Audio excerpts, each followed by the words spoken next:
Hi guys. Tonight we step into the frozen breath of early America, when the world past the colonies stretched wild and unknown. You can almost feel the first sting of cold air slicing through the forest as dusk falls, smell the damp musk of wood smoke, and hear the faint groan of trees bending under frost. You picture yourself standing outside a rough-hewn cabin on the edge of the wilderness, somewhere beyond the reach of cities and comfort. Your breath turns to mist. The sky glows with that particular steel blue shimmer that means winter is no longer a whisper, it is arriving. And if you were living here 200 years ago, you probably would not survive this. So, before you get comfortable, take a moment to like the video and subscribe, but only if you genuinely enjoy what I do here. I'd also love for you to comment with your location and what time it is where you are. Now, dim the lights and let's walk straight into the story. You trudge along a leaf-strewn trail in late autumn. The earth is already frozen in places, and every step crunches like cracked glass. Behind you, a small cabin leans against the edge of a clearing, smoke curling from a crude chimney. The forest presses close, the trees crowding like sentinels. You can smell pine resin, damp earth, and the faint sweetness of decaying leaves. Above, crows cry sharply, as though warning that this peace will soon vanish. The frontier in the 18th and early 19th centuries was an unforgiving place.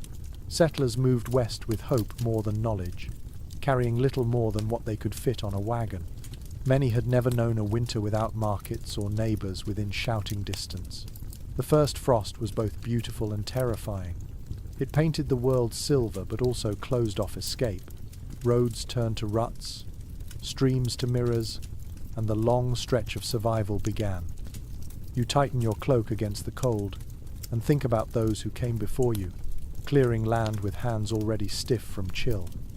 Some built quickly, piling logs with desperation as nights dropped below freezing. Others lingered too long and paid the price when snow trapped them in half-finished shelters. Historians still argue whether the first European pioneers underestimated winter out of ignorance or arrogance. Either way, they learned fast. There's a strange peace in the frontier's early winter. The forest quiets, the birds disappear, even the river moves slower, sluggish beneath a film of ice. But that peace is deceptive. For every serene snowfall, there's a storm waiting to bury entire settlements.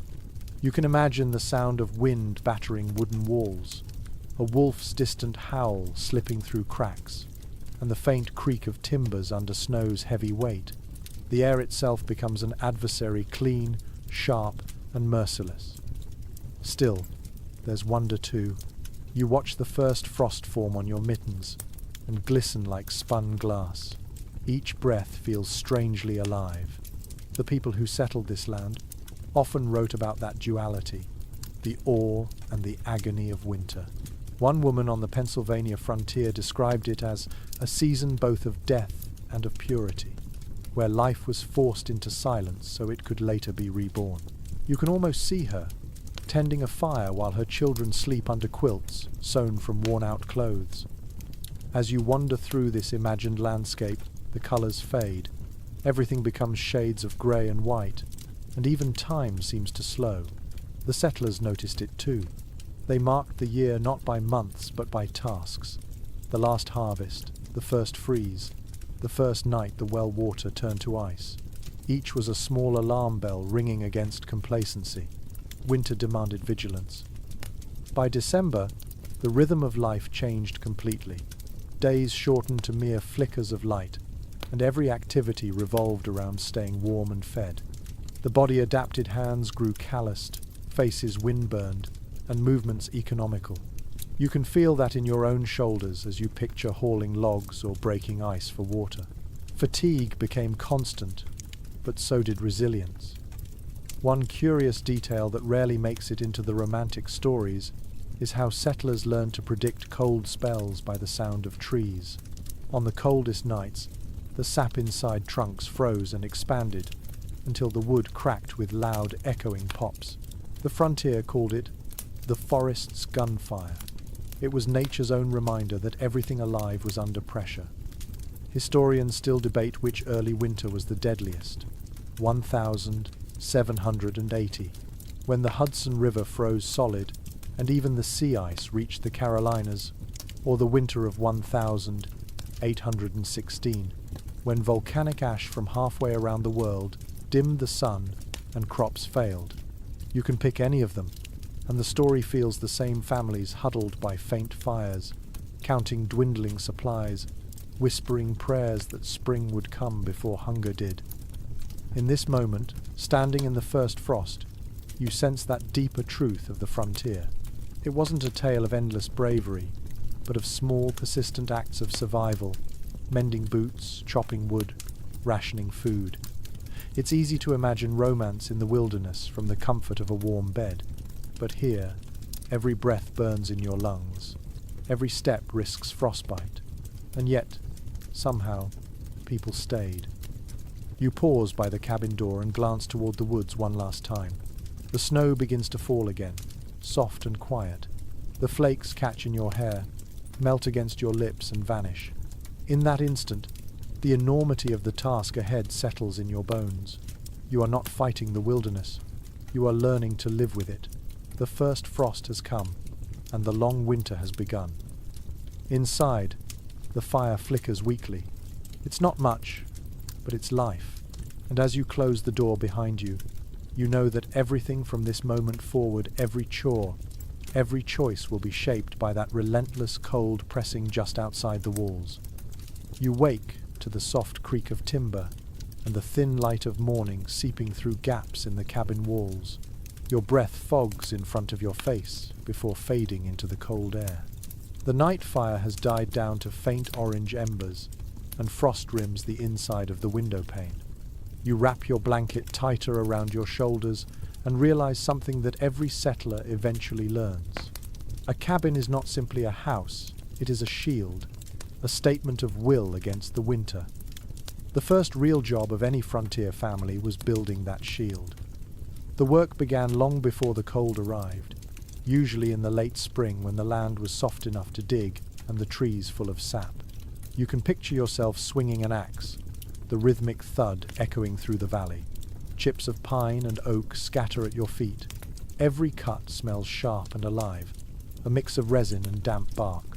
By sunset, your hands ache, your shoulders burn, and the forest seems both conquered and eternal. To the early settlers, choosing the right spot for a cabin was almost an art form. They looked for high ground to avoid flooding, shelter from wind, and trees thick enough to provide logs, yet open enough to let in light. Some placed their cabins facing south to capture more sunlight during the short days of winter. Others built near streams for easy water access, though that also invited trouble when the ice broke in spring. Historians still debate whether the earliest frontiersmen learned these tricks from indigenous neighbors or through brutal trial and error. Probably both. Once a site was chosen, construction began with astonishing speed. You needed 4 walls before the first frost, or you were finished. Settlers often built what they called a half-faced camp, a crude shelter with 3 sides and a roof, just enough to sleep in while the main cabin took shape. The smell of fresh-cut timber, the sticky feel of sap on fingers, and the constant sound of hammering filled the short summer days. Each log was notched carefully, stacked one atop another, and sealed with mud, clay, or a mix of straw and animal hair. They called this mixture chinking. It looked rough, but it kept out the biting wind surprisingly well. Inside, the walls were bare and crude. The floor was usually packed earth, sometimes covered with straw or animal skins. Nails were rare and precious, so everything was held together by pegs and notches. You can almost feel how each joint had to fit perfectly, because even a small gap meant a winter draft creeping across the room at night. When the cold came, it found every weakness. A good cabin had a single fireplace, built of fieldstone gathered from nearby creeks.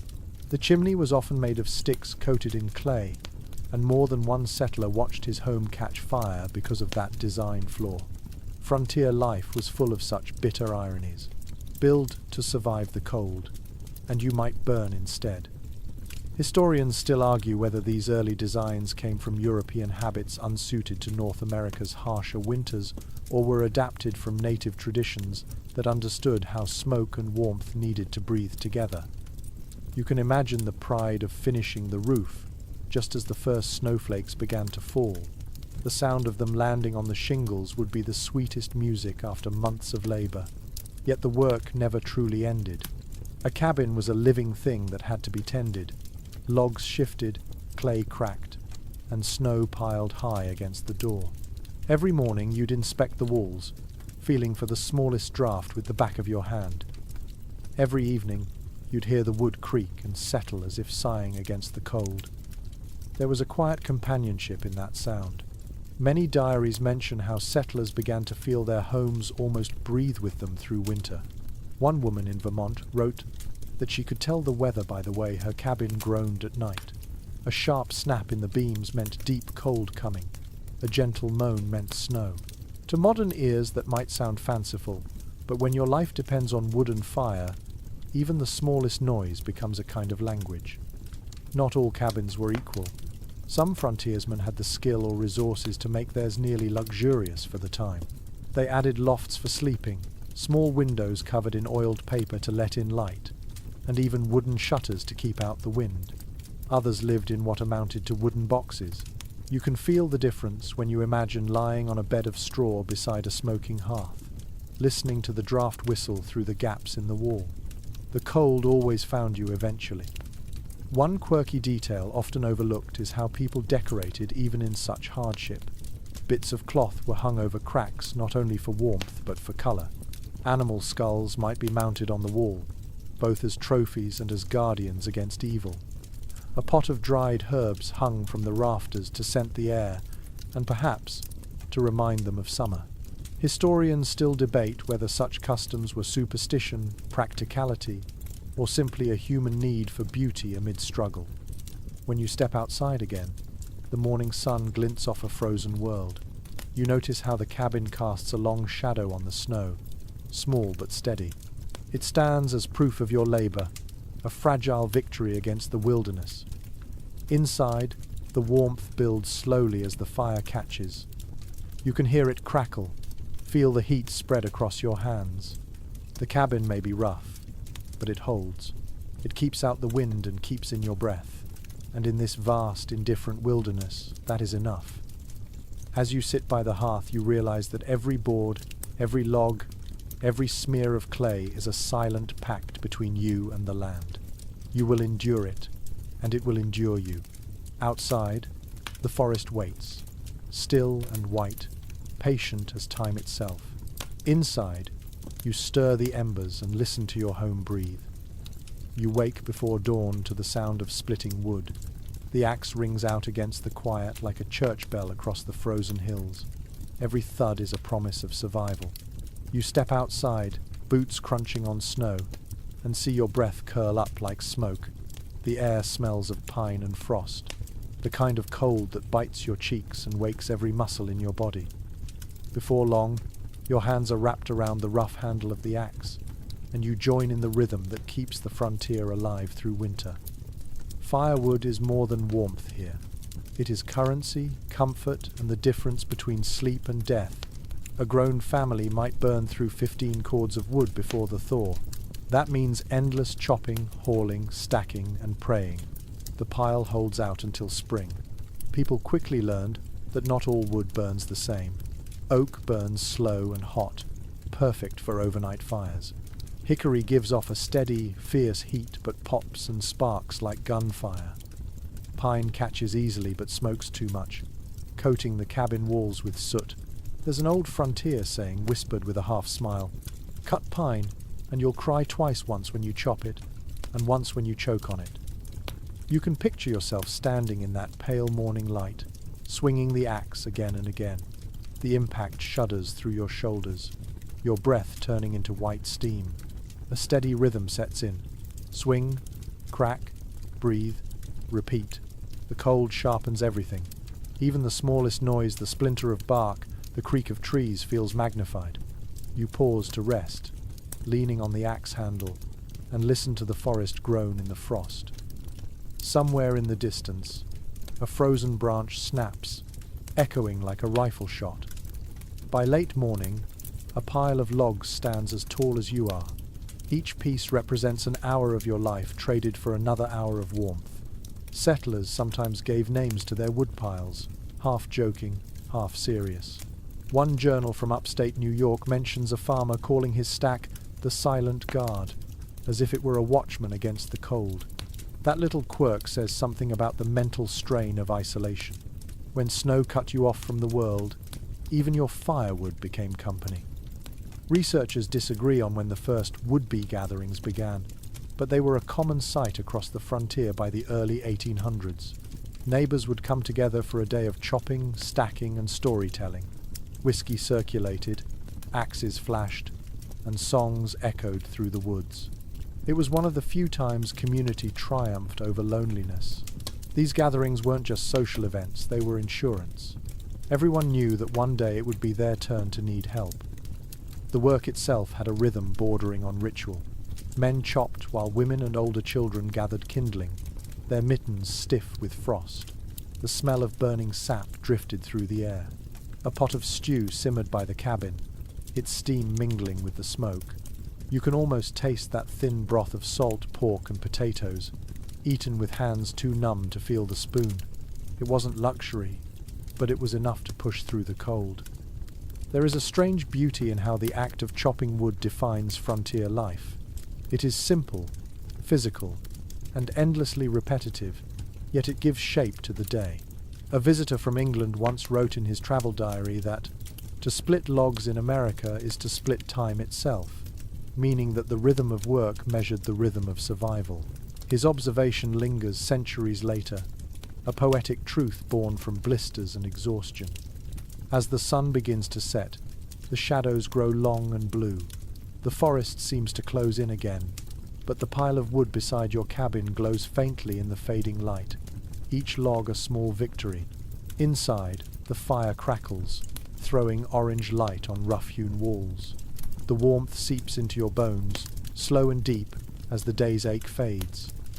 You think about the settlers who didn't cut enough wood before winter, and the grim stories that followed, cabins frozen shut, families burning furniture, travelers found snowbound only a mile from safety.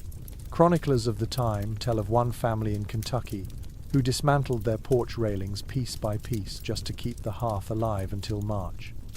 One curiosity often mentioned in local lore is how people judged character by a person's woodpile. A neat, dry stack meant discipline and foresight. A messy, half-frozen heap meant carelessness, and neighbors would whisper about it. Frontier communities measured virtue in practical things. To be good was to be prepared. As the night deepens, you add another log to the fire and watch the flames catch, licking upward with a hungry hiss.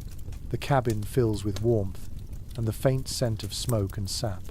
Outside, the snow keeps falling, soft and soundless, covering the world in white secrecy. You know that every ember in the hearth started as a swing of the axe, every moment of comfort earned by labor. In that quiet glow, surrounded by the smell of burning wood and the sigh of the wind, you realize the truth that every settler learned the hard way. The frontier didn't reward bravery, it rewarded consistency.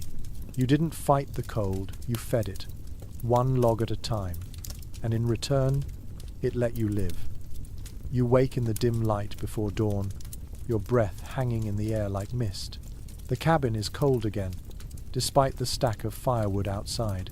The embers from last night's fire glow faintly, half buried under a bed of grey ash. This moment right here is the frontier's first real test. Keeping a fire alive through the night isn't just comfort. It is the difference between waking up stiff and shivering or not waking up at all. You kneel beside the hearth, stirring the ashes carefully with a stick. Beneath the dust, a few coals flicker red, stubborn little hearts refusing to die. You blow gently, and the glow brightens. A thread of smoke curls up into the air.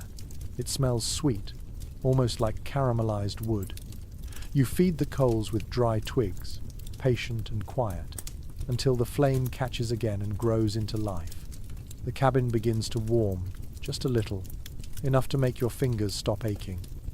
Frontier families treated fire as something almost sacred. They called it the household spirit. Losing it in the middle of winter could mean days of hardship trying to rekindle a flame from scratch. Matches were rare, so settlers carried live embers wrapped in bark or moss when moving between cabins. In some communities, neighbours shared fire the way others share bread.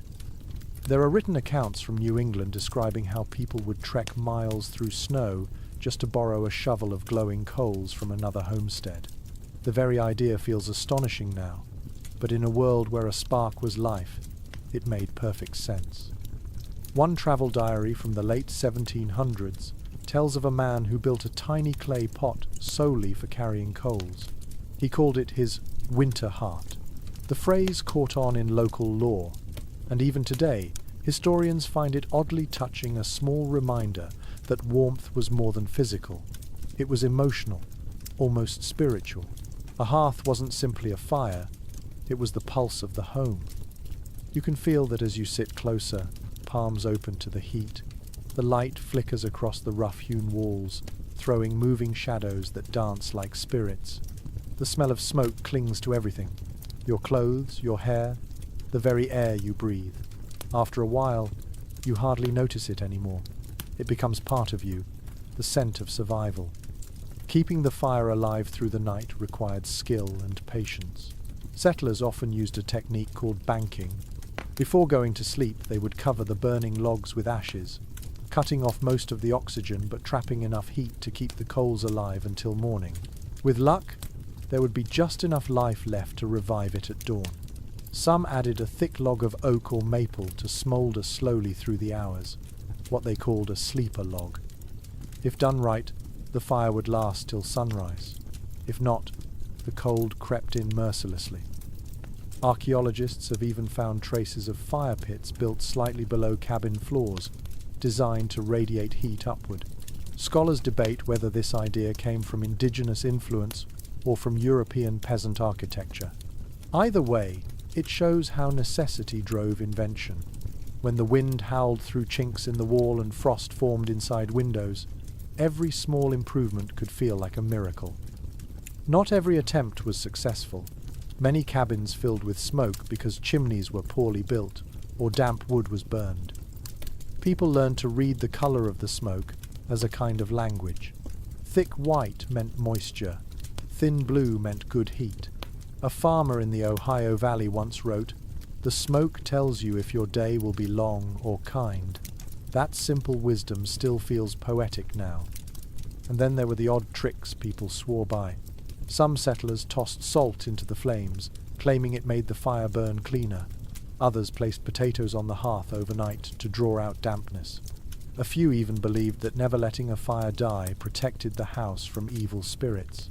Folklorists still argue whether that belief had old-world roots or grew from frontier superstition. Either way, people clung to it through long, fearful nights. You picture yourself sitting by the fire with a tin mug of weak coffee, listening to the faint hiss of sap burning. Outside, the snow falls soundlessly, muffling every noise except the occasional groan of trees in the wind. Inside, the flames breathe softly, reflecting in your tired eyes. You think about how much human effort is contained in that small circle of warmth days of chopping, hauling, and tending. Every log is a story, every ember a moment borrowed from nature. As the cabin warms, your thoughts drift.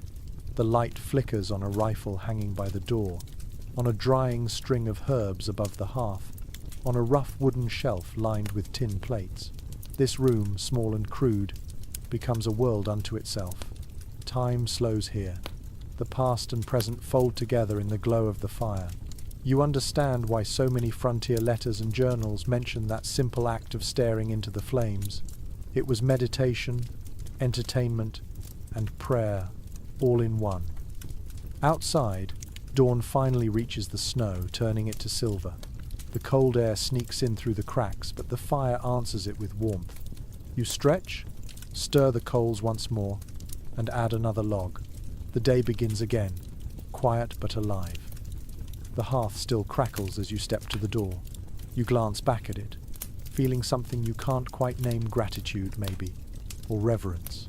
You know now that every winter night will be a conversation between you and that flame, and that as long as it answers, you will endure. You wake to the faint sound of movement outside. It is still dark, the kind of thick darkness that feels heavy, like a blanket pressed over the world. For a moment, you wonder if it is the wind brushing against the walls again. Then you hear it clearly, a low growl carried by the cold air. The animals are restless. You sit up slowly, heart thudding in your chest. On the early American frontier, the night is alive with more than just the wind. Your cow moans from the small lean-to behind the cabin. The chickens shuffle and cluck uneasily. You throw on your coat and step outside, lantern in hand. The air hits your face like ice water. Snow covers the ground, shining pale in the moonlight. Your breath fogs instantly, and every exhale feels too loud. You walk toward the pen, boots crunching softly, and the sound feels like an intrusion into the silence of the wilderness. Animals were lifelines in these frozen months. A single milk cow could mean survival through winter. Chickens, pigs, and hunting dogs all had their place in the fragile balance between hunger and hope, but they also attracted danger. Wolves followed their scent, creeping close to cabins under the cover of darkness. Accounts from the time describe settlers waking to find claw marks on doors or half-buried tracks circling the barn.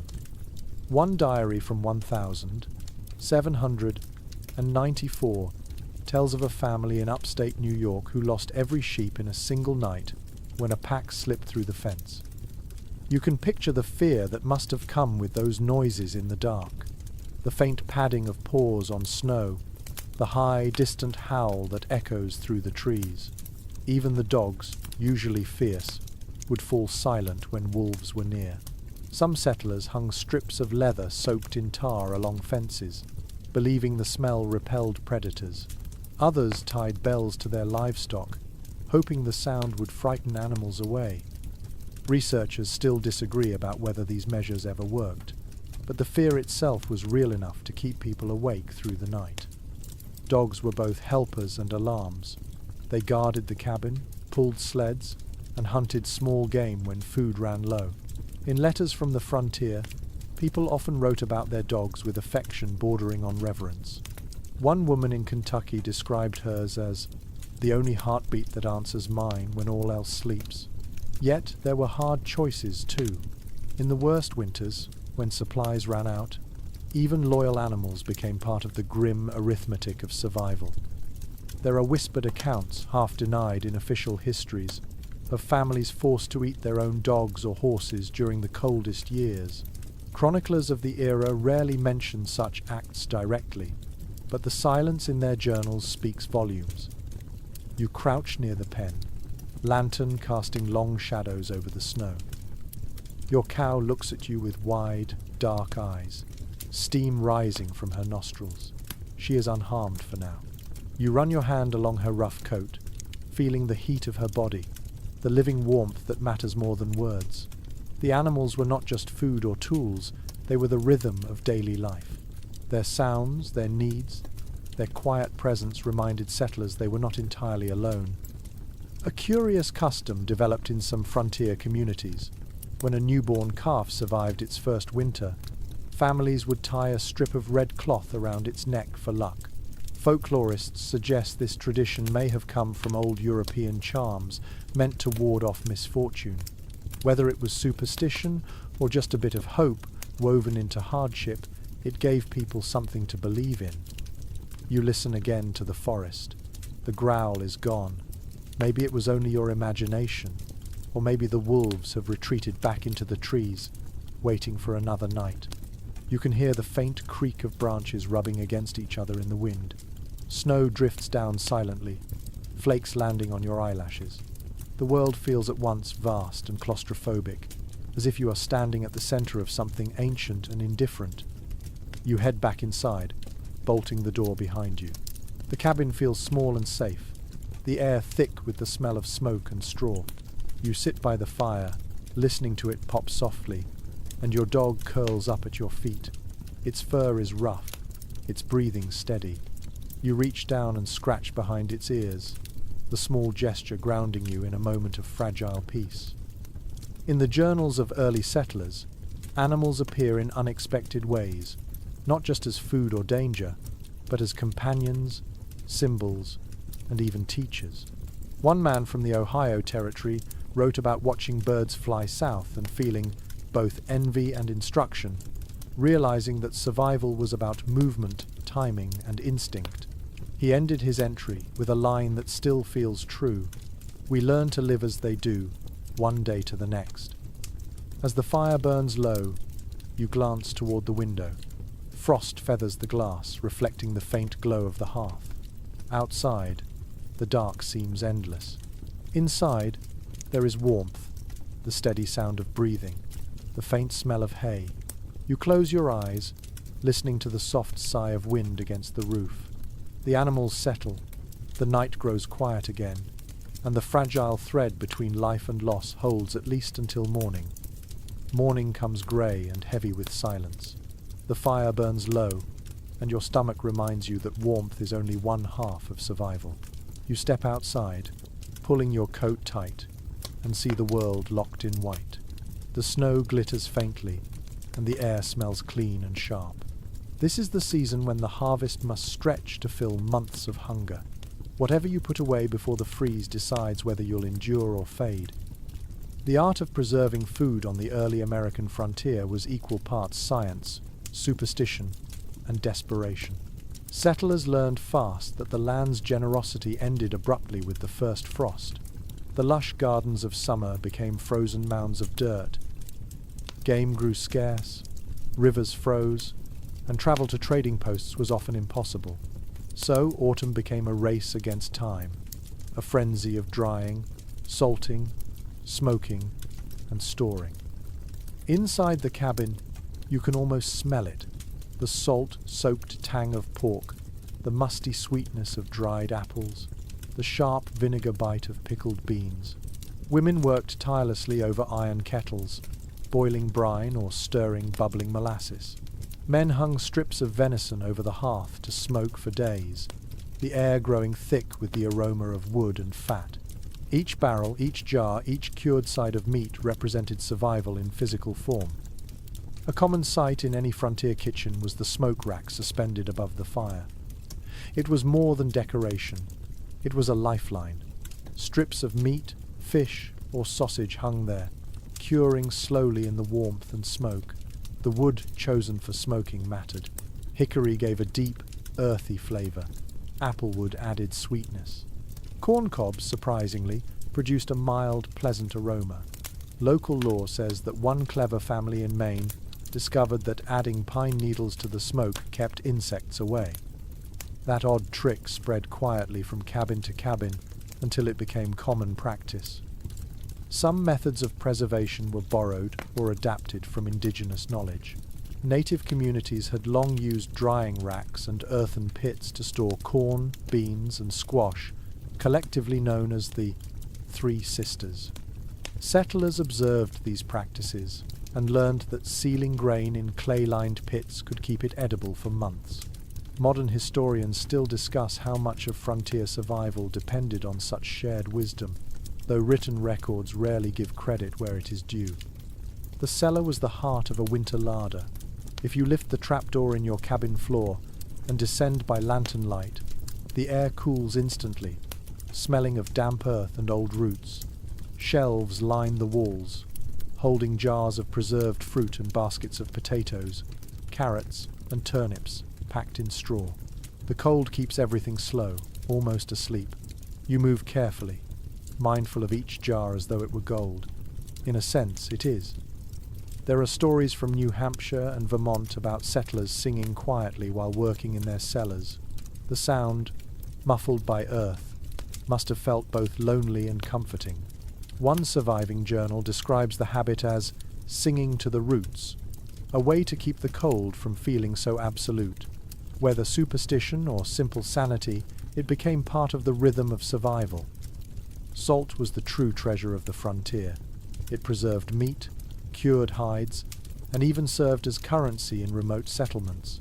Without it, food spoiled quickly, and winter turned deadly. Some families traveled for days to find salt springs, evaporating the water in iron pans to collect the precious crystals. Others traded furs for barrels of salt brought by river traders. Archaeological finds from frontier forts still contain fragments of these salt pans, blackened by fire and time. The smell of vinegar and smoke fills your imagination as you think of those cramped winter cellars.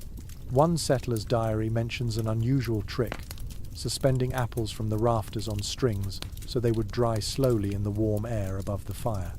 She wrote that they wrinkled like old faces but kept their sweetness. That line has survived centuries because it captures something honest, the small poetic victories of endurance. There were failures too. Fermented pickles exploded, salted meat spoiled, or barrels cracked from frost. Food poisoning was not uncommon, though few understood its causes. A letter from a frontier doctor in 1812 warns that improperly cured meats have laid many low before spring's thaw. Even now, scholars puzzle over how families manage to survive repeated winters with such limited knowledge of hygiene and preservation. The answer perhaps lies in intuition and sheer stubbornness. You lift a jar of sauerkraut from the shelf and imagine the crunch of it on a bitter night. Its sourness, a shock of life in a world of grey. That tangy dish, originally brought by German settlers, became a staple across frontier America. It stored well and provided vital vitamins during months when fresh food was impossible. Today, nutritionists know it likely saved lives by preventing scurvy, though the settlers themselves only knew it kept the blood sweet. Back upstairs, the fire crackles again. You slice a piece of smoked pork, drop it into a pot with potatoes and a handful of dried beans. The scent fills the room, earthy and satisfying. It is not a feast, but it is warmth that reaches from the stomach outward. Outside, the wind rises, carrying the faint cry of something wild in the forest. You glance toward your woodpile, your animals, and the frozen river beyond. Every resource is accounted for. Every jar and log and heartbeat must be rationed with care. The settler's greatest skill was not bravery but restraint. As you sip the thin, savoury broth, you think about the rhythm of those who came before you. Cut, salt, hang, store, wait. Their world was measured in cycles of scarcity and renewal. You realize that every bite they ate through the cold months was not just food but proof of planning, persistence, and faith that the thaw would come again. The morning sky glows pale grey, the colour of cold iron. You stand outside the cabin, listening to the faint groan of the river nearby. It has begun to ice over, thin layers forming along the edges like glass. You know that within days, the current will freeze solid, cutting off the easiest route to the nearest fort. If you are going to trade for salt, powder, or cloth, now is the moment. By next week, the wilderness will be a sealed world. Trading before the snows was not simply business, it was survival. Frontier families relied on barter with forts, small towns, and passing trappers. Coins were scarce, so every exchange depended on need and trust. A pelt for a pound of salt, a jar of honey for a bundle of nails, a few candles for a handful of bullets. You tie your furs into a bundle and prepare to set out, knowing that the journey itself might be more dangerous than the trade. You start down the narrow path toward the river, boots crunching through crusted snow. The air smells of pine and smoke, clean and harsh. The forest feels alive but watchful, every sound amplified by the cold. A crow calls in the distance, its cry sharp as a knife. You tighten your scarf and keep walking, one slow step after another. Travel in winter was always uncertain. Ice could snap underfoot, snowdrifts could swallow trails, and daylight vanished too quickly. Many settlers wrote of losing their way only a mile from home when storms swept in. Some never returned. It became common practice to mark trees with an axe or hang strips of cloth to guide the way back. Modern researchers still debate whether these markings had roots in native trail customs or grew out of pure necessity. By midday, you reach the frozen bank of the river. The water moves sluggishly beneath a skin of ice, creaking and shifting like a living thing. You test the surface with your boot and hear the faint, musical crack of ice under strain. Carefully, you step onto it, the cold rising through your soles. Each movement feels deliberate, cautious, almost sacred. The frontier was full of prayers disguised as practical habits. The nearest trading post might be 20 miles away, a small cluster of cabins surrounded by palisades. The journey there could take 2 days in fair weather, 3 in snow. You picture the settlers trudging through drifts with sleds piled high, their faces raw from wind. Some carried torches at night to light the path, the flames dim against the endless dark. At last, you imagine yourself stepping into the warmth of the trading post. The air smells of tobacco, damp wool, and animal hides. Voices murmur in a dozen accents, English, French, German, and native dialects blending together. The fire in the hearth crackles, casting long shadows over barrels of flour and crates of iron tool. The trader sits behind a rough counter, face weathered, hands thick with years of work. You lay your bundle of furs before him. Beaver, fox, and muskrat glisten with frost. He inspects them closely, running a calloused thumb over the pelts. Trade is quiet, measured, and wordless. A pound of salt, a tin of gunpowder, a spool of thread, and maybe, if you are lucky, a small wedge of sugar or tea. Those small luxuries taste like civilization itself. Curiously, one frontier account mentions that traders often carried tiny mirrors and colored beads for barter, not because settlers needed them, but because people still craved beauty amid hardship. Even the roughest homestead might have a string of bright beads hanging near the window, catching the pale sunlight. Historians who study these exchanges often see them as proof that survival alone was never enough. People needed small reminders of wonder. As the storm clouds gather, you share a bowl of stew with a few travelers by the fire. They tell stories of routes blocked by snow and wolves following sleds for miles. One man, half drunk on whiskey, insists he saw lights dancing above the trees at midnight, the northern lights spreading like ghost fire across the sky. The others laugh, but no one entirely doubts him.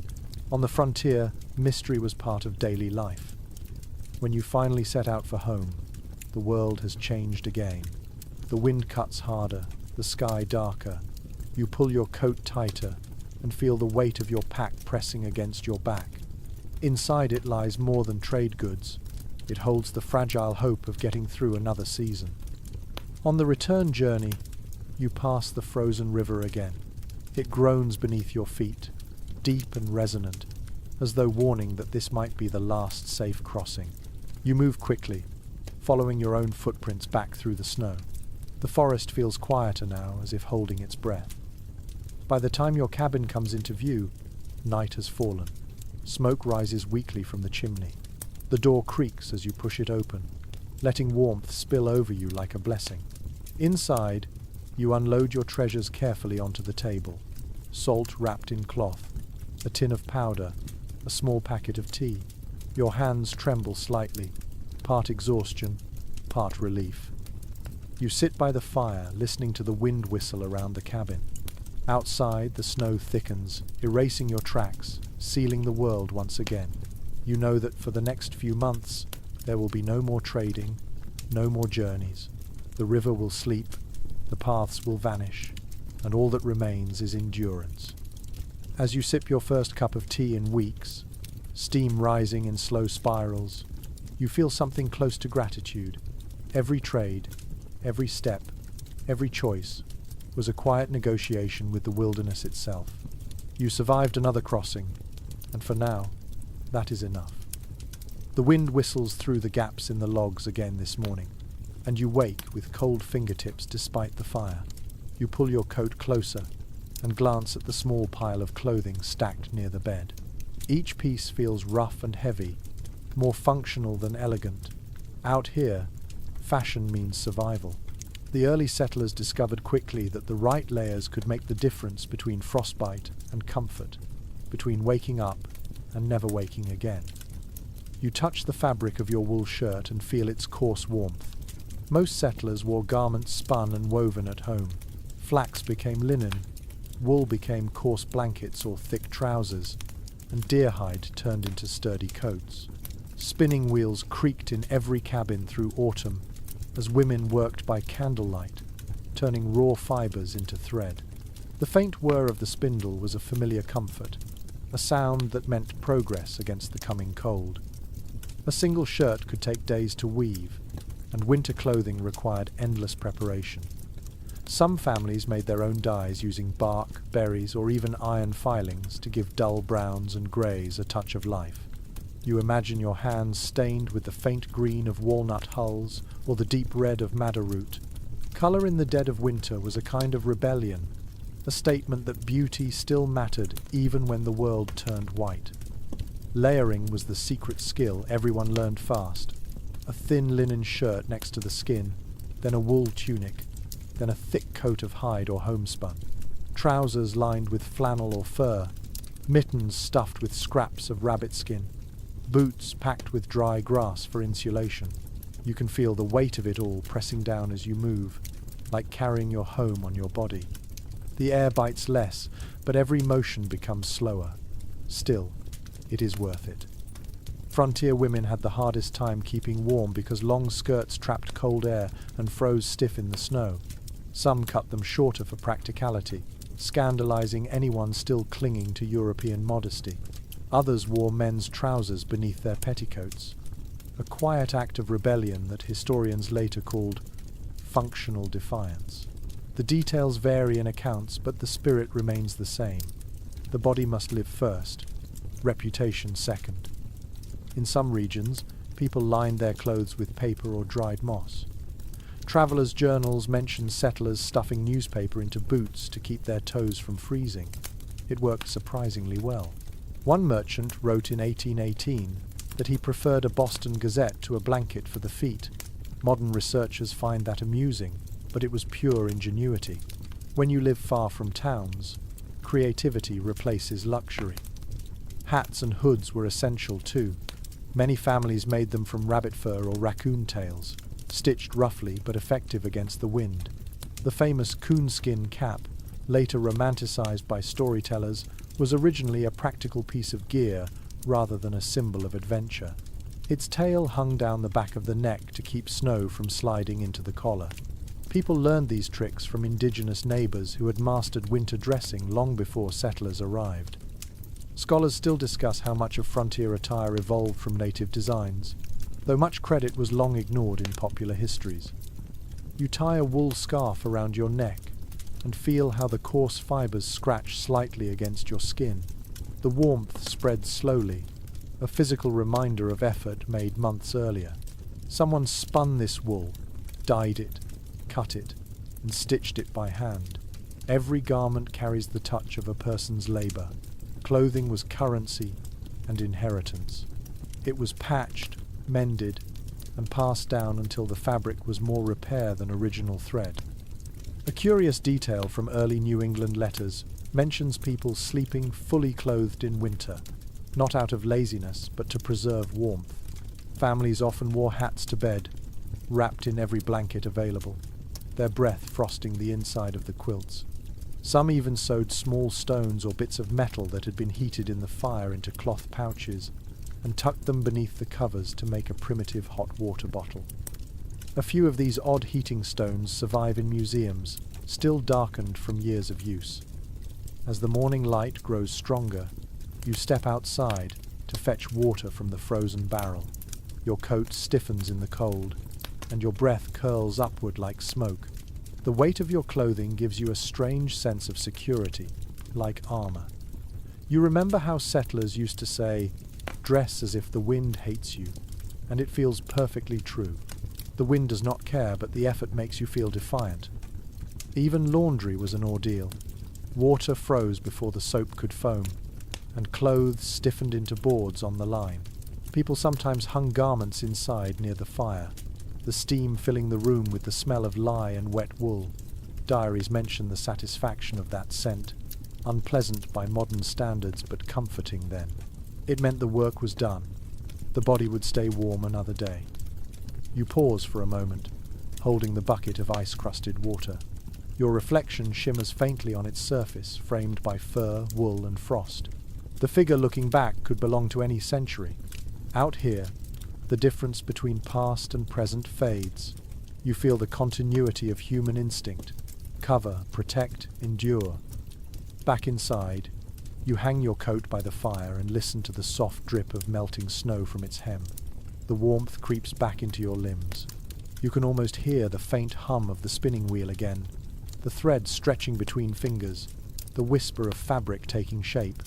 Every stitch tells a story of patience and necessity, a quiet defiance against nature's cruelty. As night falls, you wrap yourself again in layers of wool and leather, your small cabin glowing in the dark.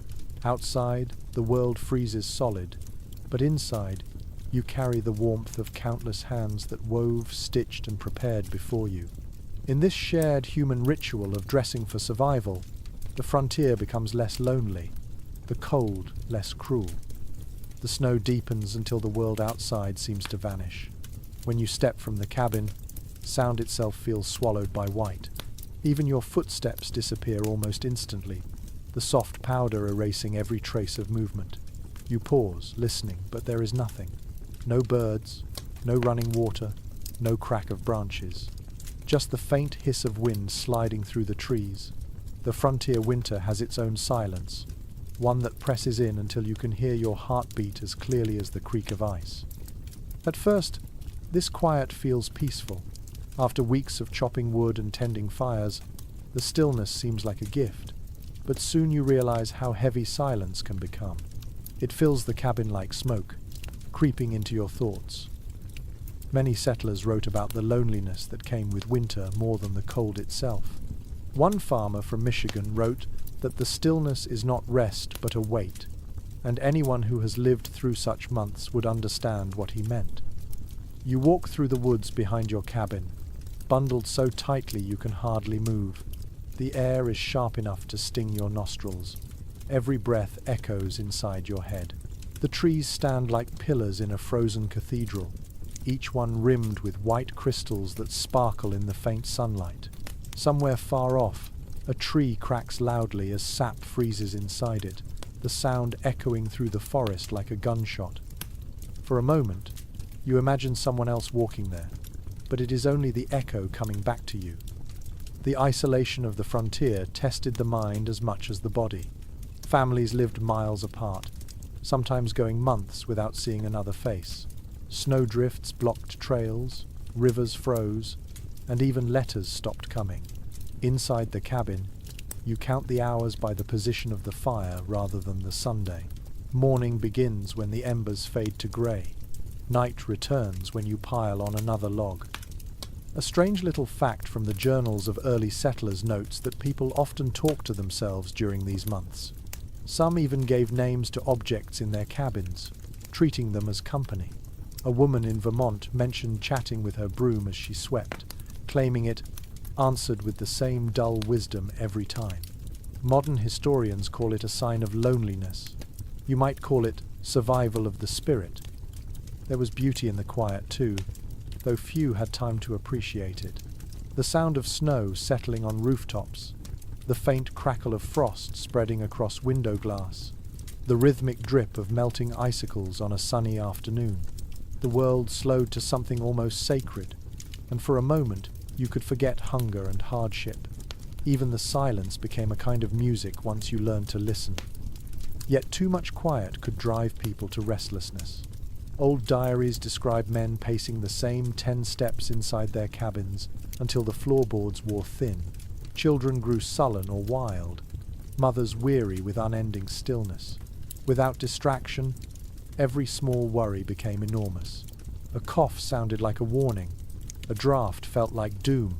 Researchers studying frontier life today still debate whether isolation caused more suffering than starvation. The written evidence suggests that mental strain was as real a threat as the cold itself. You pause by a frozen creek and look down. The surface is clear enough to see the rocks beneath, locked in place, unmoving. It reminds you of your own thoughts this time of year, suspended, waiting, unsure if movement will ever return. You throw a pebble onto the ice and watch it skitter across before vanishing into the snow. The sound fades quickly, swallowed again by silence. Inside your cabin that evening, the loneliness seems louder. The fire hums softly, the dog shifts in its sleep, and the wood walls creak as they settle. You pull a chair closer to the hearth and let the warmth soak into your legs. This small bubble of heat feels like a heartbeat in a frozen body. You think about the people who survived winters like this, century after century, without music, without light, without voices except their own. They left behind letters full of longing and gratitude in equal measure. One such letter from 1802 describes a woman writing by candlelight while snow covered the windows completely. She wrote to her sister, "It is as though we live beneath the earth, buried but breathing still." The image lingers, half haunting and half poetic. Scholars who study frontier writing often point out how these moments reveal resilience more than despair. Even when surrounded by silence, people found ways to keep their inner worlds alive. A few families fought the loneliness through storytelling.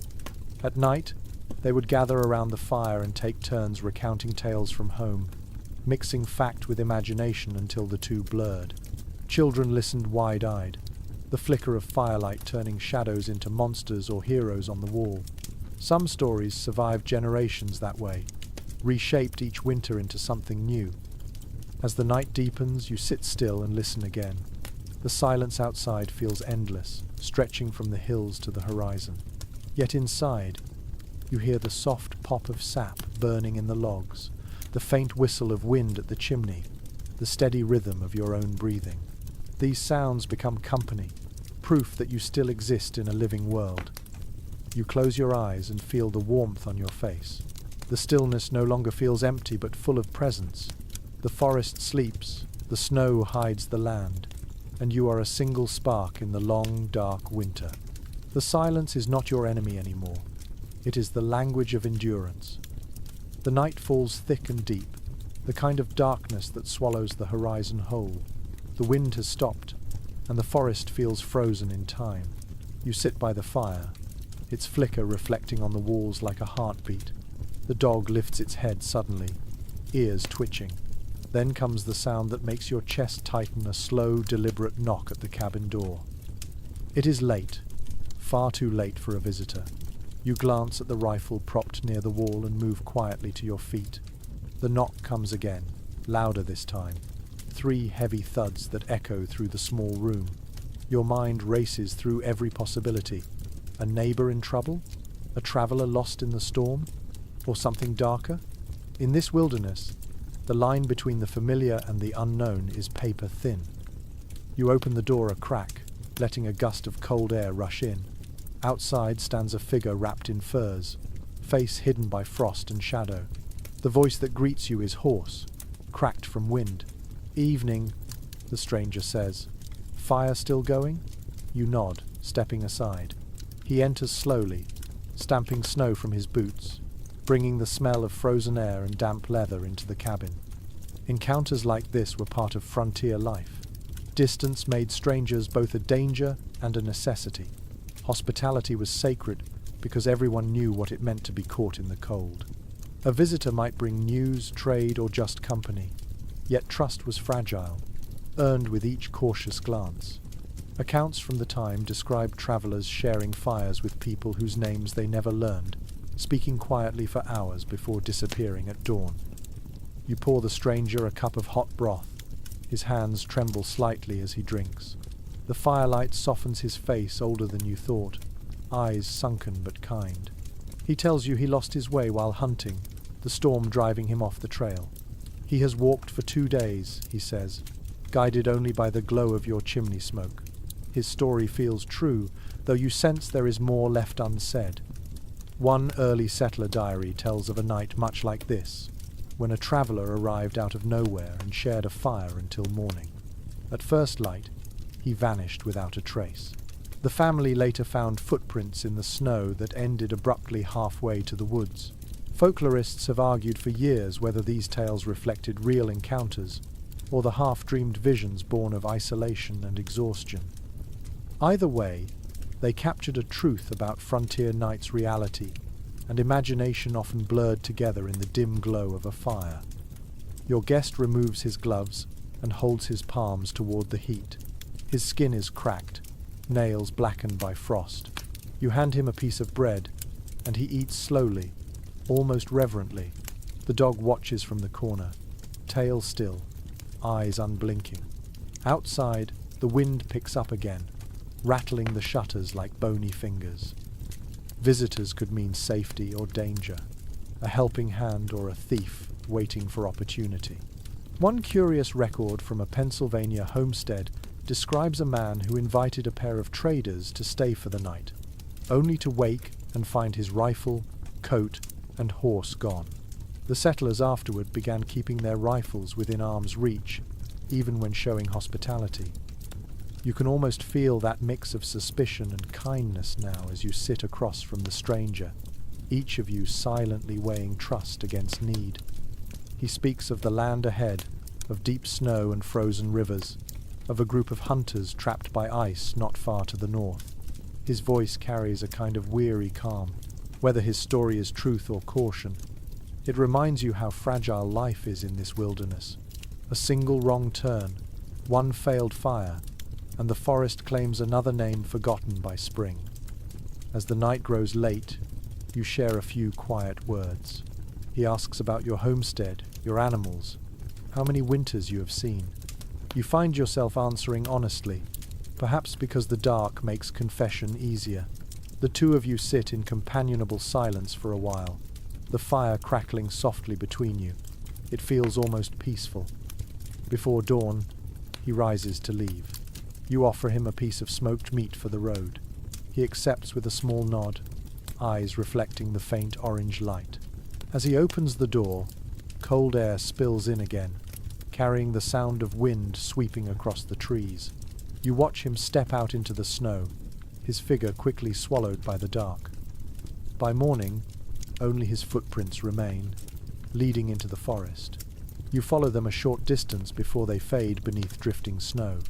There is no sign of him, no path, no sound except the whisper of the trees. You stand there for a long moment, listening to the quiet. Many frontier journals mention nights like this: unexpected knocks, mysterious travelers, silent disappearances. Some settlers believed these wanderers were spirits testing hospitality. Others thought they were lonely souls seeking warmth one last time.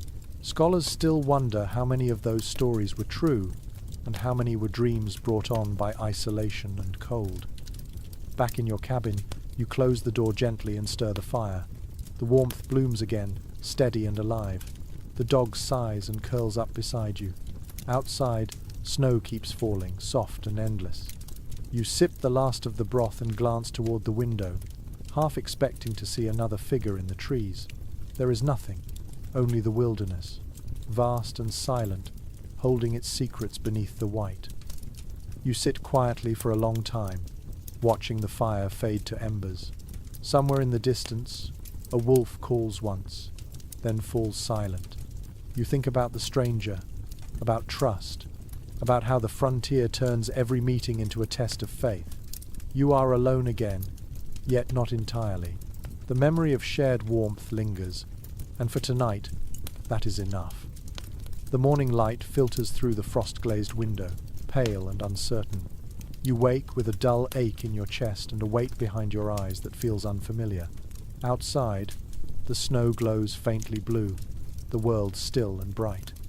But inside the cabin, the air feels heavy, close, as if sickness has taken hold. You cough once, the sound echoing too loudly in the quiet room. Winter, you realize, is not finished testing you yet.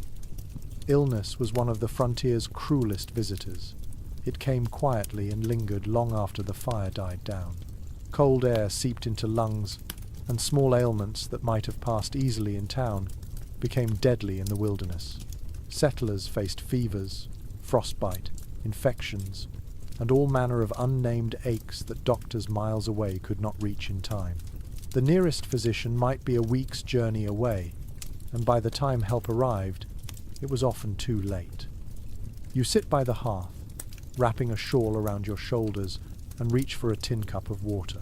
The taste is faintly metallic, drawn from the bucket near the door. You sip it slowly, letting the warmth of the fire touch your face. Across the room, a small bundle of dried herbs hangs from a beam. You remember collecting them months ago, long before the snow fell. They were meant to guard against sickness, though you are not sure how well they work. Home remedies were the backbone of frontier medicine. Families used what they had: roots, bark, herbs, and prayer. Sassafras tea for fever, willow bark for pain, garlic for infection. Women learned these recipes by memory, often passed from one generation to the next. Some settlers wrote them down in small hand-bound notebooks, smudged with soot and grease. One surviving notebook from the 1790 seconds lists a cure for lung fever that involves onion syrup, vinegar, and bear grease. Whether it ever helped is another question entirely. You crush a few leaves of mint and wintergreen into a pot of water and set it by the fire to steep. The scent fills the room, sharp and clean. For a moment, it almost feels like healing. You think of all the people who sat in rooms like this, trying to fight invisible enemies with whatever tools they could find. They burned herbs to clear the air, rubbed salves made from pine resin onto cracked skin, and whispered blessings over every cup of bitter medicine. A curious story survives from a small settlement in Maine, where a woman claimed she could read illness by feeling the pulse of the house itself, the warmth of the hearth, the creak of the floorboards, the rhythm of breath from those sleeping nearby. Whether truth or imagination, her reputation spread, and people travelled miles for her advice.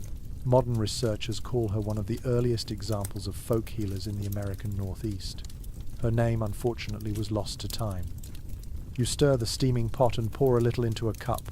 The warmth burns pleasantly against your palms.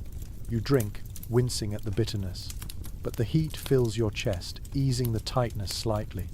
The dog stirs in its sleep beside the fire, ears twitching. You reach down and rest a hand on its fur, grounding yourself in its steady warmth. In times of sickness, companionship often mattered as much as medicine. There were darker sides to frontier medicine too. Bloodletting and purging remained common among those who clung to old European practices. People believed sickness came from bad humours that had to be released from the body. One diary from the Ohio frontier describes a man weakened by fever who insisted on bleeding himself despite his wife's protests. He died 2 days later. Even today, scholars debate whether such practices persisted because of ignorance or simple desperation. You lie back on the bed and pull the blanket up to your chin. The ceiling above is darkened with soot, a pattern you have stared at so many times that it almost feels familiar. The fire cracks and pops, each sound marking time in slow, uneven beats. Fever blurs the edges of the room. The light flickers, and the shadows shift. You think of all those who fell sick in cabins like this and were never written into history. The mothers who tended to children through the night, the neighbours who trudged through waist-high snow carrying broth and herbs, the quiet burials at dawn when the ground was too hard to dig. Sickness was as much a part of frontier life as the cold or hunger, yet the stories of care and compassion rarely survived. A small superstition whispers at the edge of your mind, the belief that leaving a window slightly open lets sickness escape. You remember hearing that from someone long ago, and without thinking, you push the shutter a few inches. Cold air seeps in, sharp and clean. It feels both foolish and comforting, a ritual without logic but full of hope. By afternoon your fever begins to ease. The world regains its edges. The tea sits half-finished, and the fire glows brighter. Outside, snow falls again, slow and steady. You feel fragile but alive. Every breath feels like a small victory. You reach for the small notebook on the table and write a few words in shaky handwriting. Still breathing, still grateful. It is not a grand statement, but it captures what the frontier truly was, an endless series of small survivals. As night approaches, you settle back against the pillow, listening to the wind.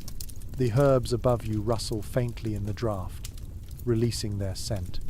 You think of all the healers, mothers, and stubborn souls who fought winter illnesses with courage and instinct rather than knowledge.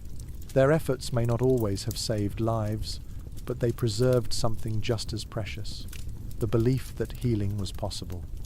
You close your eyes, letting the warmth from the hearth wash over you. The fever fades to a whisper, the pain dulls, and sleep takes its place. In this small, smoky cabin surrounded by snow, survival feels like its own kind of miracle. The next morning arrives in silence, but it is a different kind of quiet now. You wake weak but lighter, as if your body has decided to forgive you for surviving another night.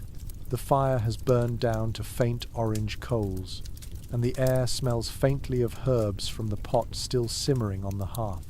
You sit up slowly, feeling the stiffness in your limbs, and glance toward the window. Outside, the world glows white beneath a pale Sunday. Snow stretches in every direction, glinting like powdered glass. The sickness has left you for now, but you know well that few things are more fragile than health in winter. You step outside for the first time in days. The cold hits your face like a slap, sharp and clean, waking every sense. The woods are still, the snow deep. You walk carefully, following the faint path toward the edge of the trees. There, near the frozen river, you see the familiar sight of smoke rising from another camp. Your neighbors are not settlers like you. They belong to the land in a way you never will. Members of a local indigenous tribe have set up their winter shelters not far from your clearing, as they have every year. You have traded with them before, shared fire, food, and words. In truth, their presence brings comfort. Frontier survival was never an isolated story, though later generations like to imagine it that way. In reality, settlers learned much of what kept them alive from indigenous people who had already mastered the rhythms of winter long before the first log cabin was built. Snowshoes, herbal medicines, hunting techniques, and winter clothing, all of it came from knowledge carried through centuries. The early colonists observed, borrowed, and often misunderstood, but the lessons remained. You wave a greeting toward the camp, and one of the hunters lifts a hand in return. A few moments later, you hear footsteps approaching through the snow. The crunch of movement grows closer until a familiar figure appears, a man wrapped in fur, face lined with years of cold and wisdom. He smiles faintly and speaks your name in his quiet, deliberate voice.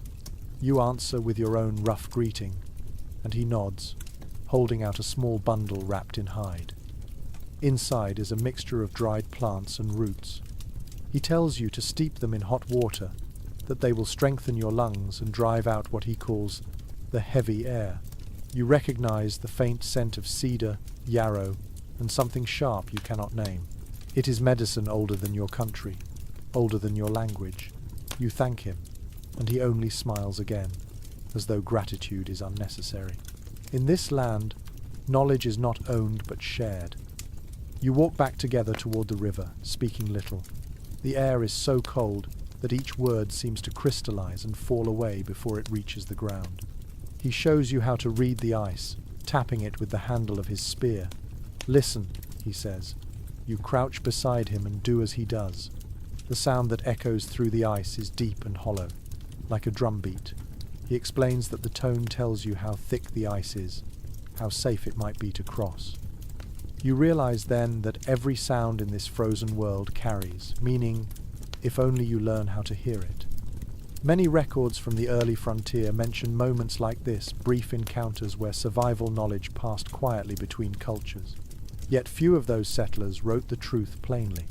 They spoke of discovering snowshoe design or inventing herbal cures that indigenous communities had been using for generations.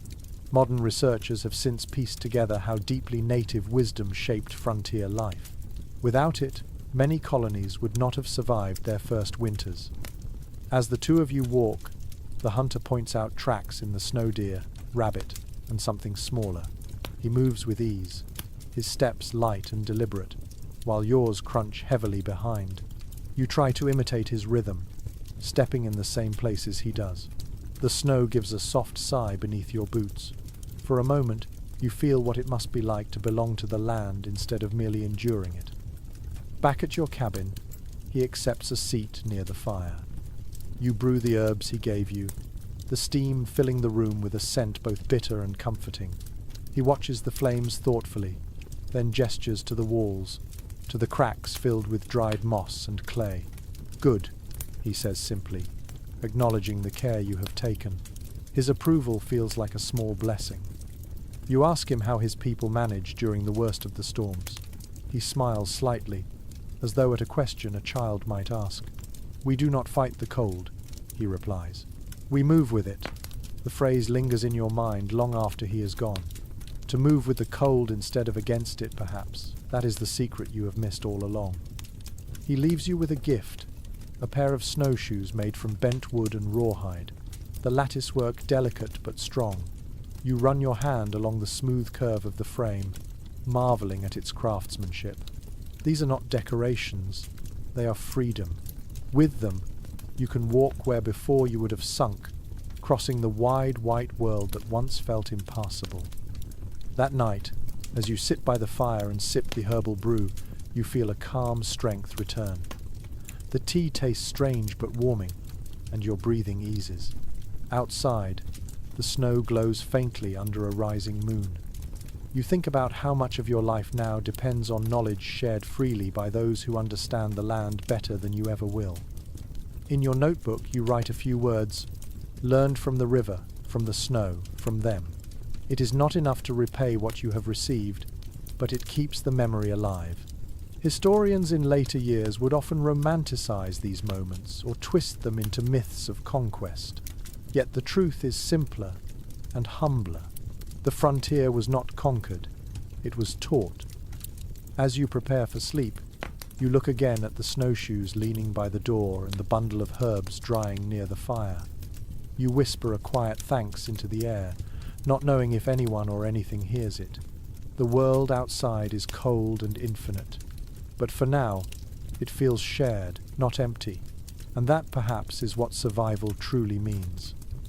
By the time another week passes, the snow has thickened into a second skin over the land. You can hardly tell where the earth ends and the sky begins. The river that once whispered softly in the background now lies silent, frozen from bank to bank. When you step onto it, the ice creaks beneath your boots, sending deep echoes that roll like thunder under the surface. The sound makes you pause every few steps. You glance down at the faint cracks running like spiderwebs beneath your feet. The ice holds, but its song keeps you cautious. Crossing frozen rivers became an ordinary part of frontier life, though it never stopped feeling risky. People learned to listen for the difference between safe and deadly ice. Thick, dry cold made a deep, steady tone when struck with a stick. Thin ice near running water sang in higher, hollow notes. One explorer wrote that the river speaks to those who know its moods. He meant it literally. The frontier was a place where listening could save your life. You kneel beside a hole cut into the ice, a small ring of dark water surrounded by white. The smell of cold water and fish rises into the air. You drop a simple wooden trap beneath the surface, its bait already frozen stiff. The ice-cold wind bites your face as you wait, the rope trembling in your hands. After a few moments, the faintest tug tells you there is movement below. You pull carefully, and a silver flash breaks through the surface. A fish, small, shining, alive.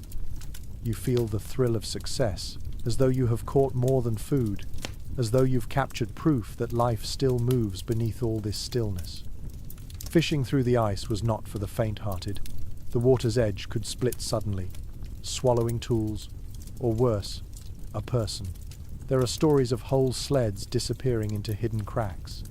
Letters from early traders along the Hudson describe men roped together when crossing rivers, each trusting the next not to panic. It sounds dramatic now, but at the time it was common sense. The land had rules that demanded obedience, not bravery.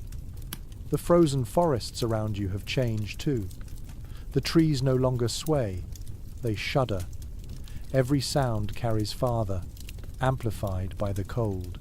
You walk carefully, breath sharp in your throat, and listen to the strange music of winter, the groan of distant ice, the dry rattle of bare branches, the faraway call of a raven cutting across the air. The woods feel both empty and alive. As you move deeper among the trees, you find the old line of animal traps you set weeks ago. The snow has half buried them, and your hands sting as you clear the drifts. The traps are primitive, little more than wooden frames and stones balanced with care. You crouch low, inspecting them one by one. In the third, a rabbit lies still, its fur dusted with frost. You take it gently, whispering an apology out of habit. Frontier people often spoke to the animals they killed, not out of superstition but respect. Life was rare enough that it deserved acknowledgement, even in death. Curiously, some settlers hung small tokens near their traps, bits of ribbon, polished stones, or scraps of cloth. Folklorists later suggested these might have been charms for luck, though others believe they simply marked the traps for easy finding. Either way, they reflect something deeper, a quiet understanding that the wilderness demanded humility. People might set the traps, but the forest decided whether to reward them. You sling the rabbit over your shoulder and continue, watching your breath trail behind you like smoke. The frozen air seems to hum faintly around your ears. The sound is constant, a low, vibrating note that feels like the world itself breathing. Old journals from early fur traders often mention this phenomenon, describing it as the voice of frost. Scientists today would call it the movement of ice under stress, but to those who lived here, it felt supernatural, as if the land were alive and restless. When you finally return to the river, the sky has begun to dim. The setting sun paints the horizon in pink and violet, the light catching on the surface of the ice until it gleams like glass. You take one last step onto it, listening again to the deep, rumbling echoes below. Each vibration feels like a reminder that the boundary between safety and disaster is paper thin. You make your way back toward the cabin slowly, the rabbit swinging lightly against your back, the air sharp in your lungs. The path is marked only by your own footprints, already half covered by new snow. You follow them carefully, guided by memory and instinct. The wind carries the faint scent of pine smoke from your chimney. Home feels close, but out here even distance can be deceiving. Inside, you light the lantern and hang your coat near the fire. The warmth spreads through your bones. You skin the rabbit carefully, working with practiced precision. The meat will be thin but nourishing, and every bite will matter. You add it to a pot with a few dried vegetables and water, letting it simmer while the smell fills the cabin. You sit near the hearth and listen again. Outside, the world creaks and groans like an enormous living body. The ice shifts, trees crack, wind sighs. Each sound feels ancient, as if the earth itself is whispering reminders of how small and temporary human life truly is. A trader's diary once described winter nights as the season when even silence has a voice. You understand that now. You glance toward the window and see the moonlight shimmering on the frozen river, a silver vein cutting through the dark forest. For a moment, you think of all the travelers who crossed that ice before you, trappers, wanderers, hunters, and dreamers, each trusting that the frozen water would carry them safely. Some made it, some did not. You close your eyes, listening to the faint groaning from the river in the distance. It sounds like memory itself, shifting beneath the weight of time. In this strange, frozen stillness, you feel both alone and connected to something vast, something that remembers long before you and will continue long after. The fire pops once, sharp and bright, pulling you back. The stew bubbles softly, the smell rich and comforting. You take a breath, long and steady, and the tension leaves your shoulders. Outside, the ice keeps singing. Inside, you answer it with warmth and patience. Both are songs of endurance, each in their own way. Morning arrives in a dim hush, the kind of cold that feels older than memory. You open the cabin door and step into air so sharp it makes your eyes water. Frost glitters on every branch, turning the forest into a cathedral of glass. Your breath drifts upward in slow silver ribbons. The world feels both still and waiting, as if holding its breath. The snow is too deep for easy hunting, yet you have no choice. Supplies are low, and the salted meat you worked so hard to preserve is nearly gone. Today, you will have to rely on whatever small game the forest decides to offer. The big animals have vanished into the wilderness. Deer and elk have migrated south, where the wind is softer and food is easier to find. Bears sleep deep in their dens, and even wolves travel farther from human scent. What remains are the quiet survivors of the frozen world: rabbits, squirrels, and birds that cling to life in the bare trees.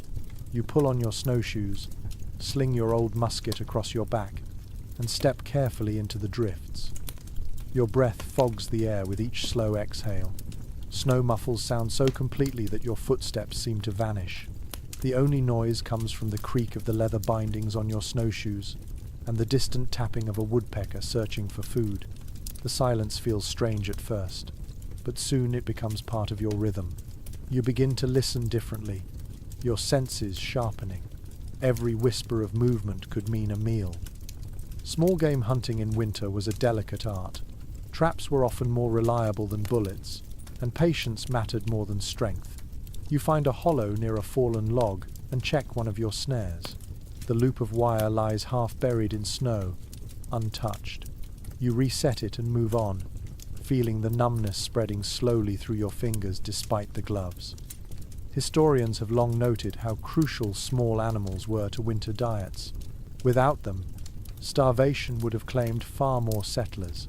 One scholar called the rabbit the unsung hero of the American frontier.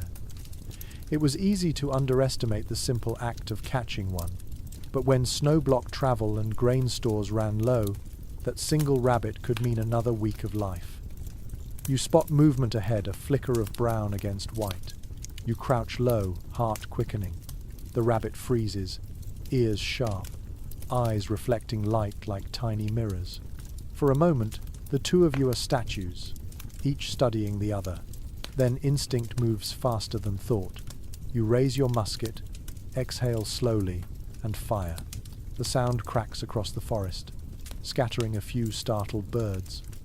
When the smoke clears, the rabbit lies still. You walk toward it, the smell of black powder mingling with the clean scent of snow. You kneel beside the animal, feeling a flicker of sorrow that you do not try to hide. On the frontier, hunting was never just about necessity. It was a conversation with the land, one that demanded both respect and regret. Many settlers followed small rituals before or after a hunt. Some whispered a short prayer, some touched the earth beside the fallen creature, and others simply bowed their heads in silence. These gestures, rarely written about in formal histories, revealed a deeper understanding. To take life from the wilderness was to owe something in return. There were moments of strange beauty too, the bright flash of a red cardinal against the snow, the way rabbit tracks zigzag across open fields, playful even in peril, the soft hoot of an owl echoing through the trees at dusk. Travellers often wrote about how such sights reminded them that the world still held wonder, even when hunger pressed hard. You sling the rabbit gently into your pack and keep walking. The sky has turned pale gold, the sun weak but beautiful. You follow a line of animal tracks down to a stream half covered by ice. The sound of trickling water feels almost like a voice. You kneel, break a thin layer of ice with your hand, and drink. The water is shockingly cold, biting at your teeth, but it clears your head. For a moment, you feel a strange gratitude that even this small act is possible. Not every settler could hunt, and many depended on trapping birds instead. Nets made from hemp or horsehair were stretched between trees, baited with seeds. Quails, doves, and even crows sometimes filled the empty pots. One odd account tells of a family surviving an entire February on nothing but roasted sparrows. The letter describing it ends with the line, "We ate like kings." Perhaps it was meant as humour, or perhaps exhaustion had replaced despair with irony. By late afternoon, the light begins to fade again. You head back toward the cabin, carrying 2 rabbits and a squirrel, a modest but hard-earned reward. The snow crunches beneath your boots, the trees now glowing pink in the sunset. In that fading light, the forest looks both fragile and eternal. You imagine the countless generations of people who walk through this same silence, chasing the same flickers of movement, depending on the same uncertain mercy of nature. Back inside, the fire welcomes you with its golden breath. You skin the rabbits carefully, working slowly, trying not to waste a single scrap. The smell of raw meat mixes with the smoke, earthy and sharp. You drop the bones into a pot, add snow for water, and watch it melt into a thin, steaming broth. The first sip burns your tongue but tastes of victory, simple and profound. You lean back, feeling the warmth seep through your layers of wool. Outside, the stars begin to appear, bright and endless above the white forest. Somewhere far away, a fox cries out, its voice lonely but sure. You think of it not as an enemy but as another soul trying to live through the same winter. Out here, everything alive shares that single purpose. The fire crackles softly as you close your eyes. The taste of the broth lingers, smoky and rich. Tomorrow you will rise again, step into the snow, and listen for the faint, hidden sounds of life beneath the silence. The frontier does not offer comfort easily, but it rewards patience with moments of grace.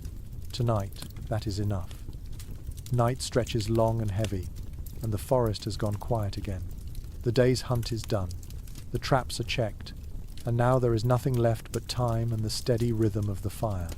You sit by the hearth, the orange light painting slow patterns across the rough cabin walls. Outside, the cold deepens, thick and relentless, pressing against every chink of wood and clay. Inside, the only movement is the lazy rise and fall of smoke curling toward the rafters. This is how most frontier nights pass, not with adventure, but with waiting. In these hours of darkness, work shifts into quieter forms. Hands that swung axes or rifles now turn to smaller tasks. You reach for a piece of leather to mend your boots, the needle biting through the thick hide. The sound is soft, almost meditative. The faint scrape of thread, the sigh of fabric, the whisper of fire. Every motion has its rhythm. For a moment, the simple act of sewing feels like the only thing tethering you to sanity.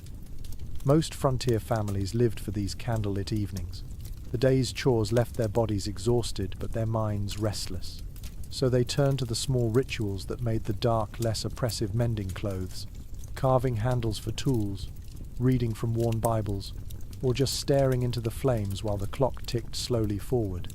A settler's journal from 1,810 records that the silence of night is both enemy and friend. It tests the heart but teaches the soul. That sentiment has endured across centuries because it was true for nearly everyone who faced the long winters. On the table beside you, a candle burns steadily, its flame trembling each time the wind presses against the walls. You can smell the faint sweetness of tallow mixed with smoke, a scent that clings to everything. Wax candles were rare luxuries, saved for births, weddings, and funerals. Most nights were lit by animal fat candles that hissed quietly and smoked black against the ceiling. One curious account describes settlers flavoring the tallow with cinnamon or spruce sap when they could, not for comfort but to mask the sour smell. Historians later noted that such improvisations were small acts of dignity, proof that even hardship could not strip away the human desire for grace. You turn another page in a small, tattered book beside the fire. The paper crackles as you move it, and the ink has faded from years of handling. Reading on the frontier was more than pastime. It was a form of escape. Books were scarce, often passed from one cabin to another until the covers fell apart. A single copy of Pilgrim's Progress or Gulliver's Travels might circulate through an entire valley. Families read aloud together, their voices blending with the sound of the fire, the words stretching across generations. Your own book is a simple almanac, full of weather notes and moral sayings, but the familiarity of its words comforts you. You trace a line with your finger, reading softly to yourself. The dog's ears twitch at the sound of your voice. In a world where days are ruled by labor and danger, these quiet hours become something sacred. Sometimes, when the cold feels endless, you carve. You pick up a small block of pine, and your knife, its handle worn smooth by use. The shavings fall to the floor in soft curls that smell of resin and warmth. You carve without a plan, letting the wood decide what shape it wants to take. Perhaps a bird, perhaps a face. The rhythm of cutting and smoothing fills the silence in a way words never could. Travelers once wrote that the sound of a knife against wood was as common on the frontier as birdsong in summer. It was the music of survival. Not everyone handled these long nights so calmly. Diaries from the time speak of restlessness that grew into unease, even dread. Some settlers began to imagine things in the flickering firelight, faces forming in the shadows, whispers rising from the corners. Psychologists today might call it sensory deprivation, but the people then called it the cabin fever. It was a slow unraveling of patience, a test of how long one could bear silence before it turned into noise. To fight it, families told stories. You can imagine them gathered close, bundled under blankets, the children's eyes wide as their parents spun tales of distant lands or ghostly wanderers in the snow. Each story served two purposes: to pass the time and to remind everyone that imagination still lived, even when the world outside seemed dead. One letter from a Massachusetts settler describes her husband telling stories till our shadows danced on the wall as if we had company. You reach for your cup, the last of your tea cooled to a faint warmth. The candle has burned low, its flame small and steady.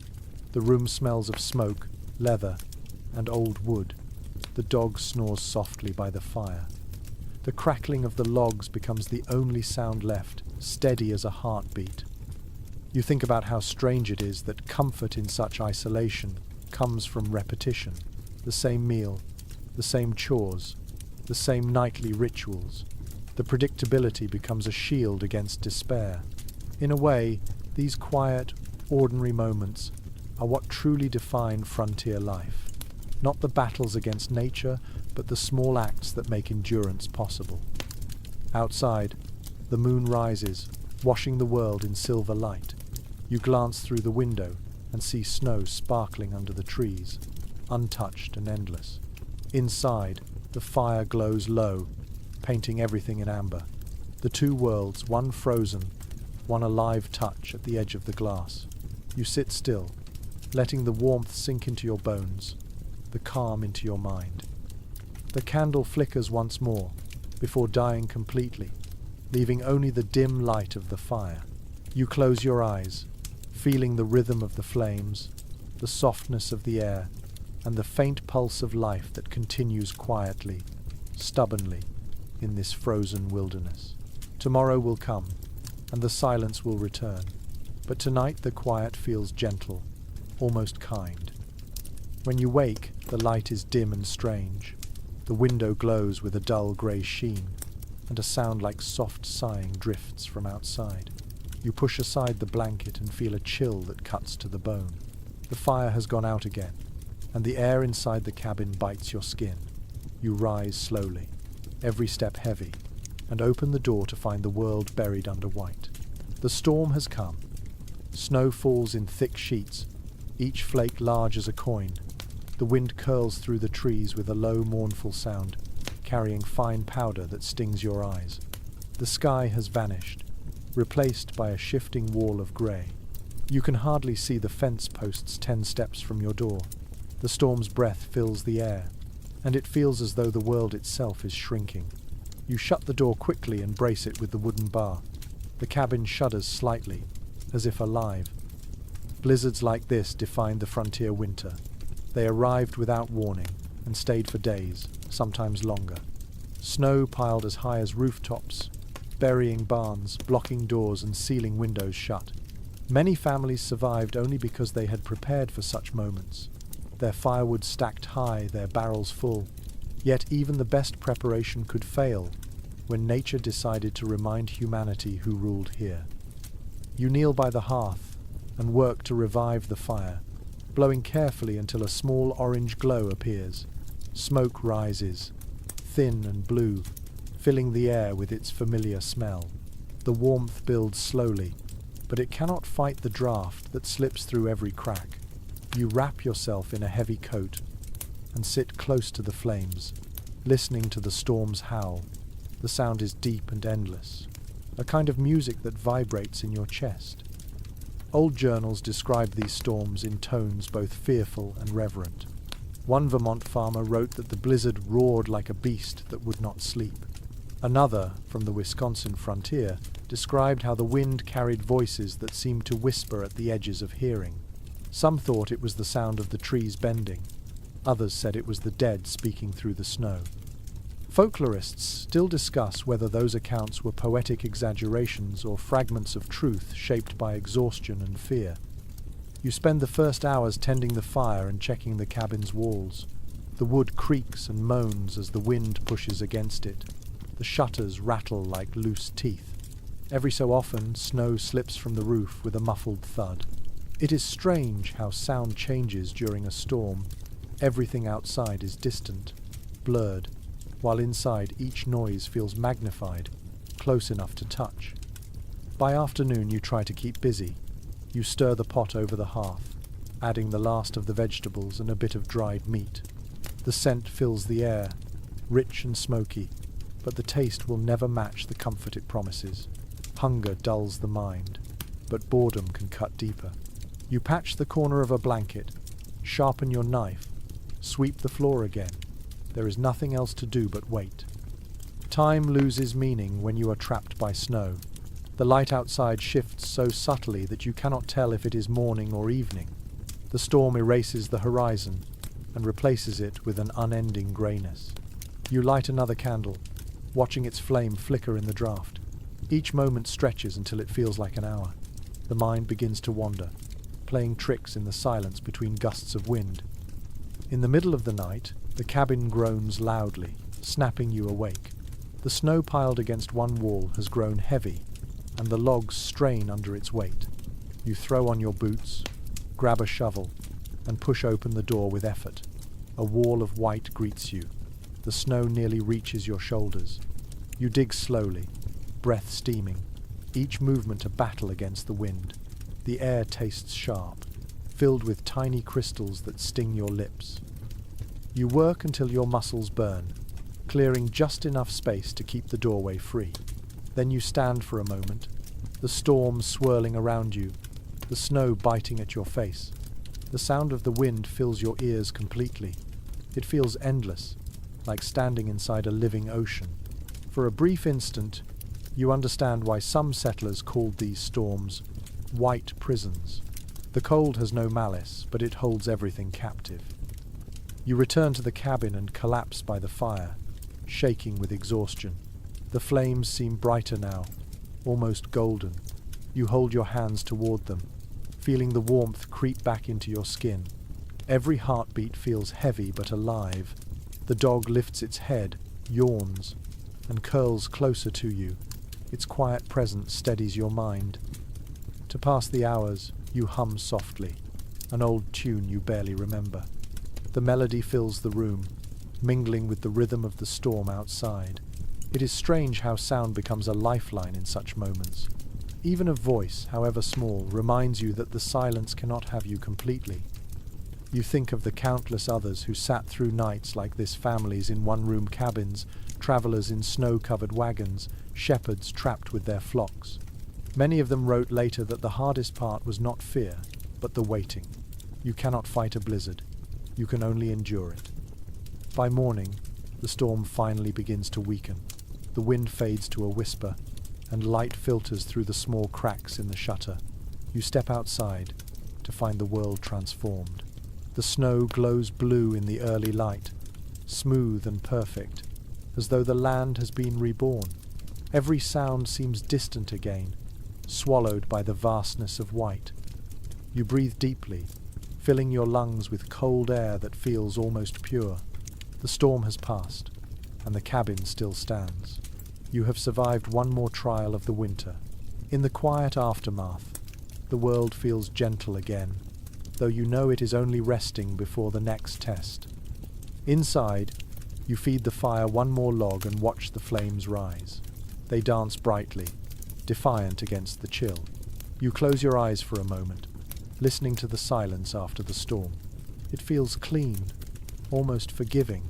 The long night is over. The storm has left the land silent again, but not empty. You step outside into a morning that feels freshly made. The air is bright and sharp, sunlight glinting on snow so pure it almost hurts your eyes. The cold still clings to your coat, but the world looks softer now, as if the violence of the blizzard never happened. For a few breaths, the peace feels complete. Then, as often happens after great hardship, your thoughts turn inward. You start to wonder what keeps a person steady through so much uncertainty. Faith, of one kind or another, filled that role for many on the frontier. When nature could not be reasoned with, belief offered a kind of structure to the chaos. You imagine yourself sitting by the fire that evening, hands clasped, whispering words that rise and vanish with the smoke. Out here, there are no churches, no bells, no polished pews. The frontier altar is the hearth, and the sermon is the wind itself. Some settlers carried small Bibles in their coat pockets, their pages stained with smoke and fingerprints. Others made simple crosses from twigs or carved verses into the handles of their tools. One farmer in Pennsylvania wrote that he kept a psalm etched into his shovel because a man should carry hope where he works. That quiet image says more about the human spirit than 100 grand cathedrals. But not all faith took a single form. For every settler who prayed to a distant god, another turned to small rituals that gave comfort when logic failed. A pinch of salt tossed into the fire to ward off bad luck. A candle left burning to keep away restless spirits. A charm sewn into a child's coat for protection. Many of these customs came from old-world folklore mixed with native traditions, blending into something uniquely American. Historians often puzzle over how much of it was superstition and how much was survival instinct disguised as ritual. You sit by the fire that night, the glow flickering over the walls, and feel the familiar tug of habit. You whisper a few words, not a prayer exactly, but a quiet acknowledgement of gratitude. The act itself is enough. In this vast wilderness, faith does not need structure or certainty. It only needs sincerity. Loneliness has a way of making belief both fragile and fierce. When days stretch without end and nights seem to last forever, people look for meaning in whatever they can. A red sunrise might become a sign of hope. The sudden silence of the forest could feel like an omen. One settler's diary describes a family who believed the creaking of their cabin beams at night were the voices of angels testing the wood. Whether metaphor or madness, such thoughts carried them through another winter. A few frontier communities gathered for worship when the weather allowed, walking miles through snow to reach a neighbor's cabin. They sang hymns until their breath fogged the air, voices trembling from both devotion and cold. A visiting preacher might arrive once or twice a year, his sermons lasting hours as candles flickered and children slept under quilts. One letter from the 1,822 tells of a preacher who walked 40 miles through a blizzard to deliver communion to a single family. Some called it foolishness. Others called it proof of divine will. Scholars still discuss how such acts blurred the line between faith and sheer stubbornness. Yet faith on the frontier was not always solemn. It could also be playful, a shared superstition to keep fear away. Some families left a loaf of bread on the windowsill during heavy snow, so that wandering spirits would eat and move along. Others refused to whistle indoors in winter, believing it might call the wind inside. Even laughter itself became a kind of protection, a way to remind the mind that warmth still existed in the world. You think of all those small acts as you stare into the fire. The flames dance in patterns that feel almost purposeful, like a language older than words. Perhaps faith is not about what you believe, but how you keep believing. In a place where the world can freeze overnight, hope becomes as necessary as firewood. There were darker beliefs too. Some spoke of ghost lights over frozen fields, souls of travelers who never made it home. Others told stories of witches who could turn the snow against a man or steal warmth from a hearth. Whether real or imagined, such tales gave shape to fear, and sometimes naming a fear is the first step in surviving it. Folklorists have long wondered why these stories persisted, but anyone who has lived through a silent winter night knows why. When the wind howls for hours and the dark feels endless, the mind fills it with meaning. As you sit quietly, you take a small coal from the fire with a pair of tongs and drop it into a bowl of water. The hiss is sharp and brief. Some frontier families did this every night before bed, believing it drove sickness from the home. You know it is only habit, but it comforts you anyway. The act feels like an unspoken promise to wake again in the morning. The night deepens, the wind has settled, but you can still hear the faint creak of the frozen trees outside. The room glows softly, the fire's light trembling over your hands. You feel both very small and strangely strong. Faith, whether in God, luck, or simple persistence, has become the invisible thread that binds you to the living world. You whisper one last word to the quiet room before lying down. The meaning hardly matters. What matters is the sound, the breath that proves you are still here. The fire fades to embers. The air cools. Outside, the moon climbs above the forest, casting silver light over the snow. The storm is forgotten, but the faith it stirred remains, quiet and steady, like a pulse beneath the frozen earth. The days shorten further, and the air outside grows so sharp it almost hums. You wake before dawn to the sound of frost cracking on the window pane. The fire has gone out again, leaving the cabin dim and silent. You reach for the flint and steel and coax a spark back into being. The flame rises slowly, catching on the kindling, then climbs into steady warmth. That fragile bloom of light feels like relief, but not only because of the cold. It means there will be warmth enough for two. Behind you, the quiet rustle of movement comes from beneath the quilts. Your companion stirs, pulling the blanket closer around their shoulders, the faintest sigh escaping their lips. On the frontier, affection rarely looked like what poets described. It was not flowers or courtship. It was shared labor, shared warmth, shared silence. Survival forged closeness faster than time ever could. You turn toward them and smile, the kind that needs no words. Winter has a way of shrinking the world until all that matters fits within a single room. Couples, families, even strangers thrown together by circumstance learned this truth quickly. The small cabin becomes a universe of glances, gestures, and patience. When storms raged for days, people had to find ways to live not just beside each other, but with each other. Letters from settlers often reveal this quiet intimacy. One woman wrote to her sister that she never loved him so well as when he carried in the wood without my asking. Another man described his wife mending his coat by the light of the fire, her hair catching sparks of orange, and how that sight felt warmer than the fire itself. Such moments were ordinary, yet they stitched lives together more tightly than any ceremony. Still, winter tested even the strongest bonds. Isolation magnified small irritations until they echoed in the air. Arguments over trivial things, a misplaced tool, a forgotten chore, a half-empty barrel could flare and fade within minutes, leaving a silence heavy with regret. One diary tells of a woman who began talking to her husband only through their dog after 3 weeks of snow. The entry ends with a line half joking, half serious. The dog is the best diplomat we have. Historians smile at such details, but anyone who has endured months of confinement would understand perfectly.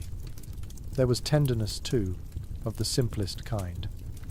The gentle act of brushing snow from another's coat, the sharing of a cup of broth, the warmth of two hands meeting in the dark when words have run out. These gestures carried more comfort than entire conversations. On the coldest nights, couples slept pressed together, breath mingling, heat shared through layers of wool and fatigue.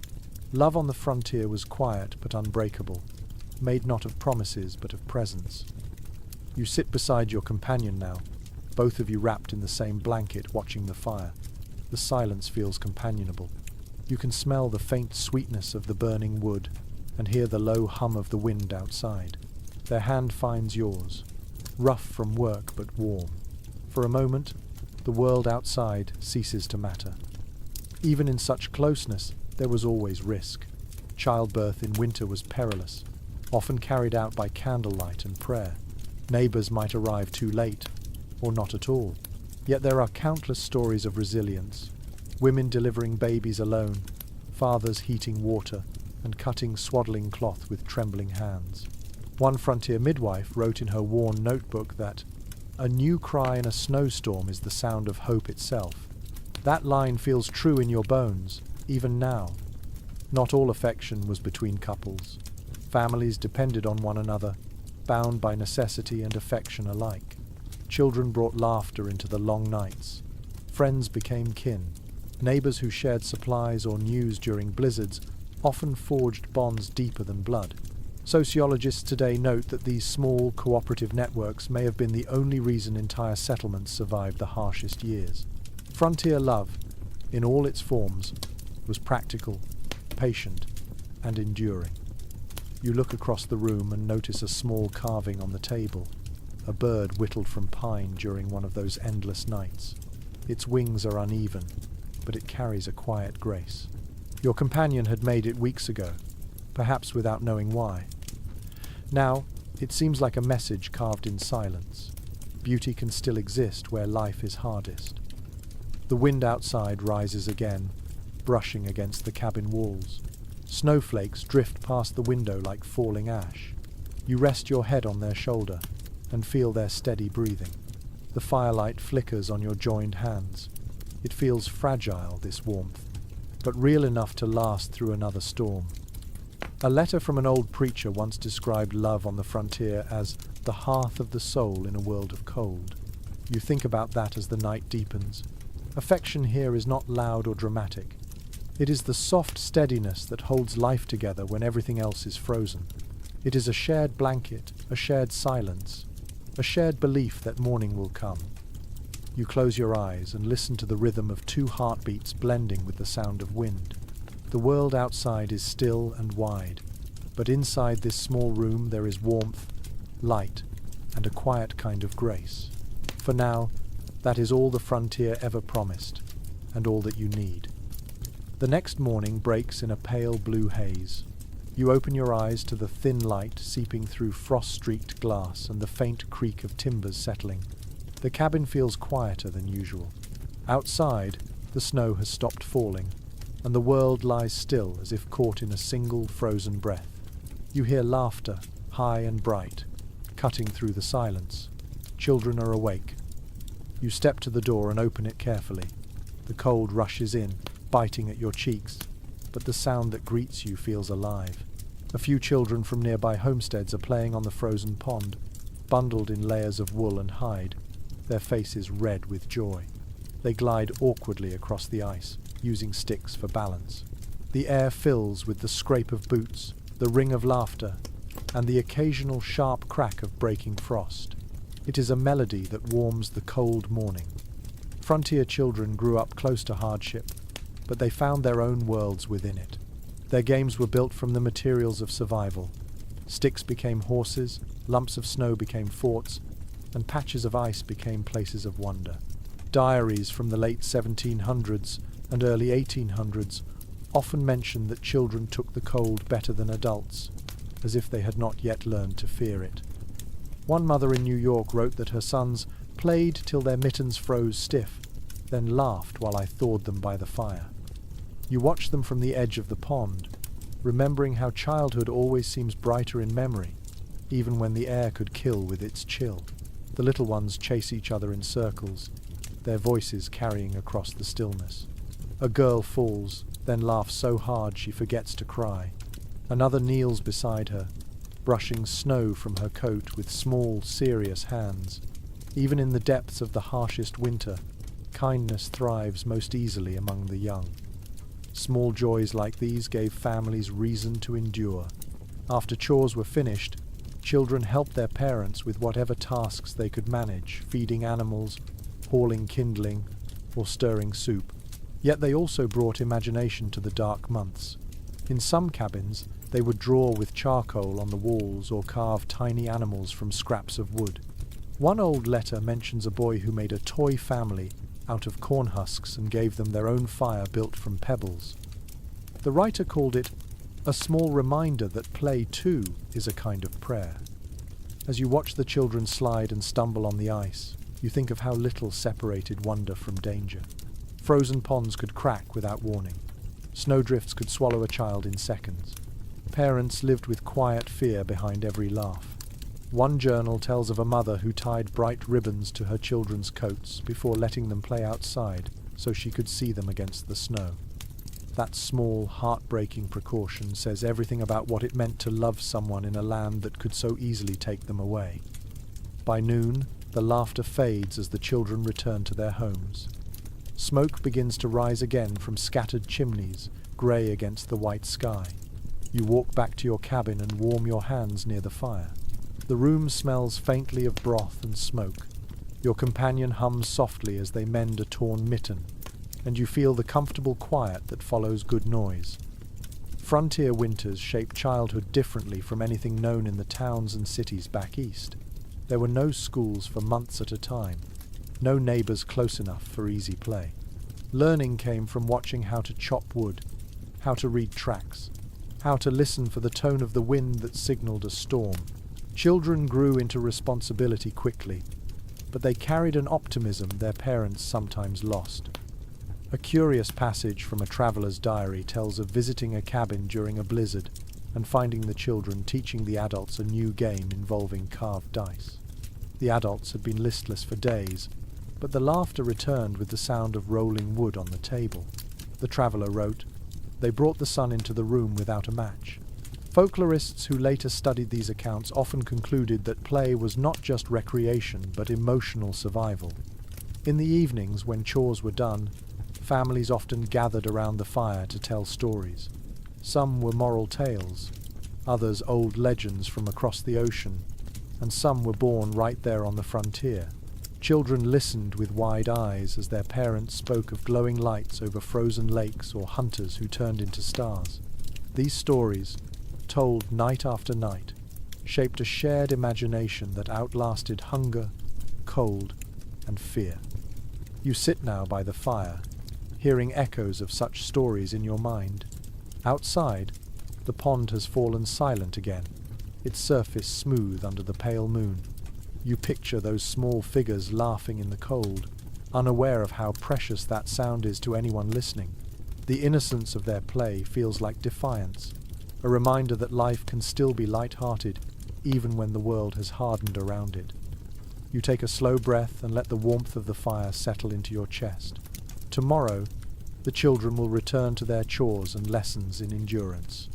But tonight, their laughter lingers in the air, weaving through the smoke and the memory of the frozen morning. In a land that often demanded silence, their joy was the only music that mattered. Night comes early now, folding itself gently over the land. The light fades slowly through shades of violet and ash until the snow glows blue in the moonlight. Inside, the fire burns low and steady, filling the room with that slow rhythm that has become the pulse of your winter life. The day's work is finished, the traps are checked, the animals fed, the children quiet. There is nothing left to do but sit near the hearth and let the silence speak. Then you hear it, a faint sound, not from outside but within the cabin itself, a low humming, soft and uncertain. You turn to see your companion at the table, carving a piece of wood into the shape of a fiddle. The motion is careful, reverent almost, as though the sound it will one day make already exists in the room. Music, you realize, is the one luxury the wilderness cannot deny. Few things carried people through the frontier winter like music and memory. Even in the harshest months, settlers found ways to fill the silence with sound. Fiddles, flutes, harmonicas, and homemade whistles, all instruments carved or improvised by hand. A visitor to an early settlement in Ohio wrote that on Sunday evenings, the cabins glowed with song more than with light. The melodies were simple folk tunes brought from Scotland, hymns from New England, ballads from Germany, but they wove comfort into the long nights like thread through fabric. You watch as the carving continues, the knife glinting softly in the candlelight. The sound of wood scraping is gentle, rhythmic, almost musical in itself. Later, the half-finished fiddle will be strung with horsehair from a brush and resin scraped from pine. The tone will be rough and uneven, but the first note that rises will feel like a miracle. When night deepens, you find the old tin whistle tucked on the mantel. You raise it to your lips and blow softly. The tune that comes out is imperfect, a fragment of something older than memory. It wavers at first, then steadies, floating through the cabin. The sound fills the space between the logs, brushing against the ceiling beams, curling into the corners where shadows linger. Music carried memory on the frontier. Each melody was a reminder of places far away, a church bell from a lost town, the laughter of a market square, a voice once loved. One settler wrote that a fiddle could warm the heart when even firewood failed. Another described his father playing for hours during blizzards, the children falling asleep by the hearth as the storm howled outside. Historians say that these musical nights helped keep families sane through isolation. But to the people living it, it was simpler. Song was proof that life still had colour. You play until your breath runs thin, the tune drifts into quiet, and the silence that follows feels softer, changed somehow. The fire crackles in agreement, as if approving. Your companion looks up, smiles faintly, and begins humming another melody. The notes blend, overlapping, filling the room with warmth that has nothing to do with heat. Outside, the world remains frozen, but in here, sound moves like smoke, curling upward, carrying the weight of longing and peace. Even the dog lifts its head, tail thumping lazily, lulled by the gentle rise and fall. In many settlements, music was the center of winter gatherings. Neighbors would brave the snow to visit, carrying lanterns that flickered like fireflies in the dark. Inside one cabin, boots stomped rhythm on the floor while fiddles and pipes sang. The room would shake with laughter and clapping until the roof beams dripped with condensation. Then, when exhaustion set in, the songs turned slow and mournful old ballads of lost homes and faraway families. Anthropologists later called these songs the echo of exile, melodies shaped by longing and survival. One peculiar story tells of a man who carved flutes from the bones of deer he had hunted, believing their spirits lived through the sound. Whether it was art or reverence, no one could say. The neighbors thought him strange, but when he played at night, even the dogs went quiet to listen. The blend of practicality and mysticism ran deep in these lives, and music often sat right between the two. You sit by the fire again, the whistle resting in your lap, and close your eyes. The tune still lingers in your head, looping gently like the rhythm of a heartbeat. Every winter note seems to hold a piece of something larger, a promise, a memory, a dream of spring. You understand now why the settlers sang even when no one was there to listen. Sound was a way to remind themselves that silence did not own them. You glance at the small shelf by the wall where a few personal treasures rest. A wooden cup, a folded letter, a shell from a river far away. Each carries its own music, though you cannot hear it. The letter crackles faintly when moved. The cup hums softly when filled. The shell echoes the faintest whisper of water when held to your ear. These quiet harmonies shape your nights more than any grand tune ever could. As the candle burns low, you hum one last melody, a lullaby your mother might have sung, though the words have long been lost. The notes drift softly through the cabin, tender and slow. The firelight flickers across the walls like moving stars. You feel the weight of the day lift from your shoulders. Outside, the frozen forest listens in silence. Inside, you hold the last song of the night in your breath, letting it fade into stillness. When the final note slips away, the room feels full instead of empty.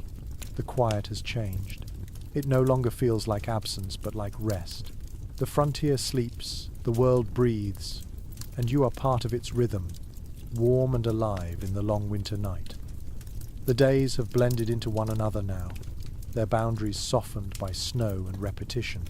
You can no longer tell whether it is Tuesday or Sunday, only that the air feels heavier and the sun seems to linger lower on the horizon each morning.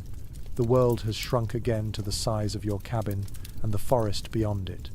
Then, one afternoon, the quiet breaks. A sound comes from the wood's hooves crunching through snow, a shout, and the distant jingle of metal. You step outside, heart quickening, and see a rider approaching along the frozen path. His coat is dusted with frost, his horse breathing clouds of steam. Slung across his back is a leather satchel sealed with wax. A messenger. In the early frontier, letters were a miracle. They arrived rarely, carried by traders, trappers, or soldiers traveling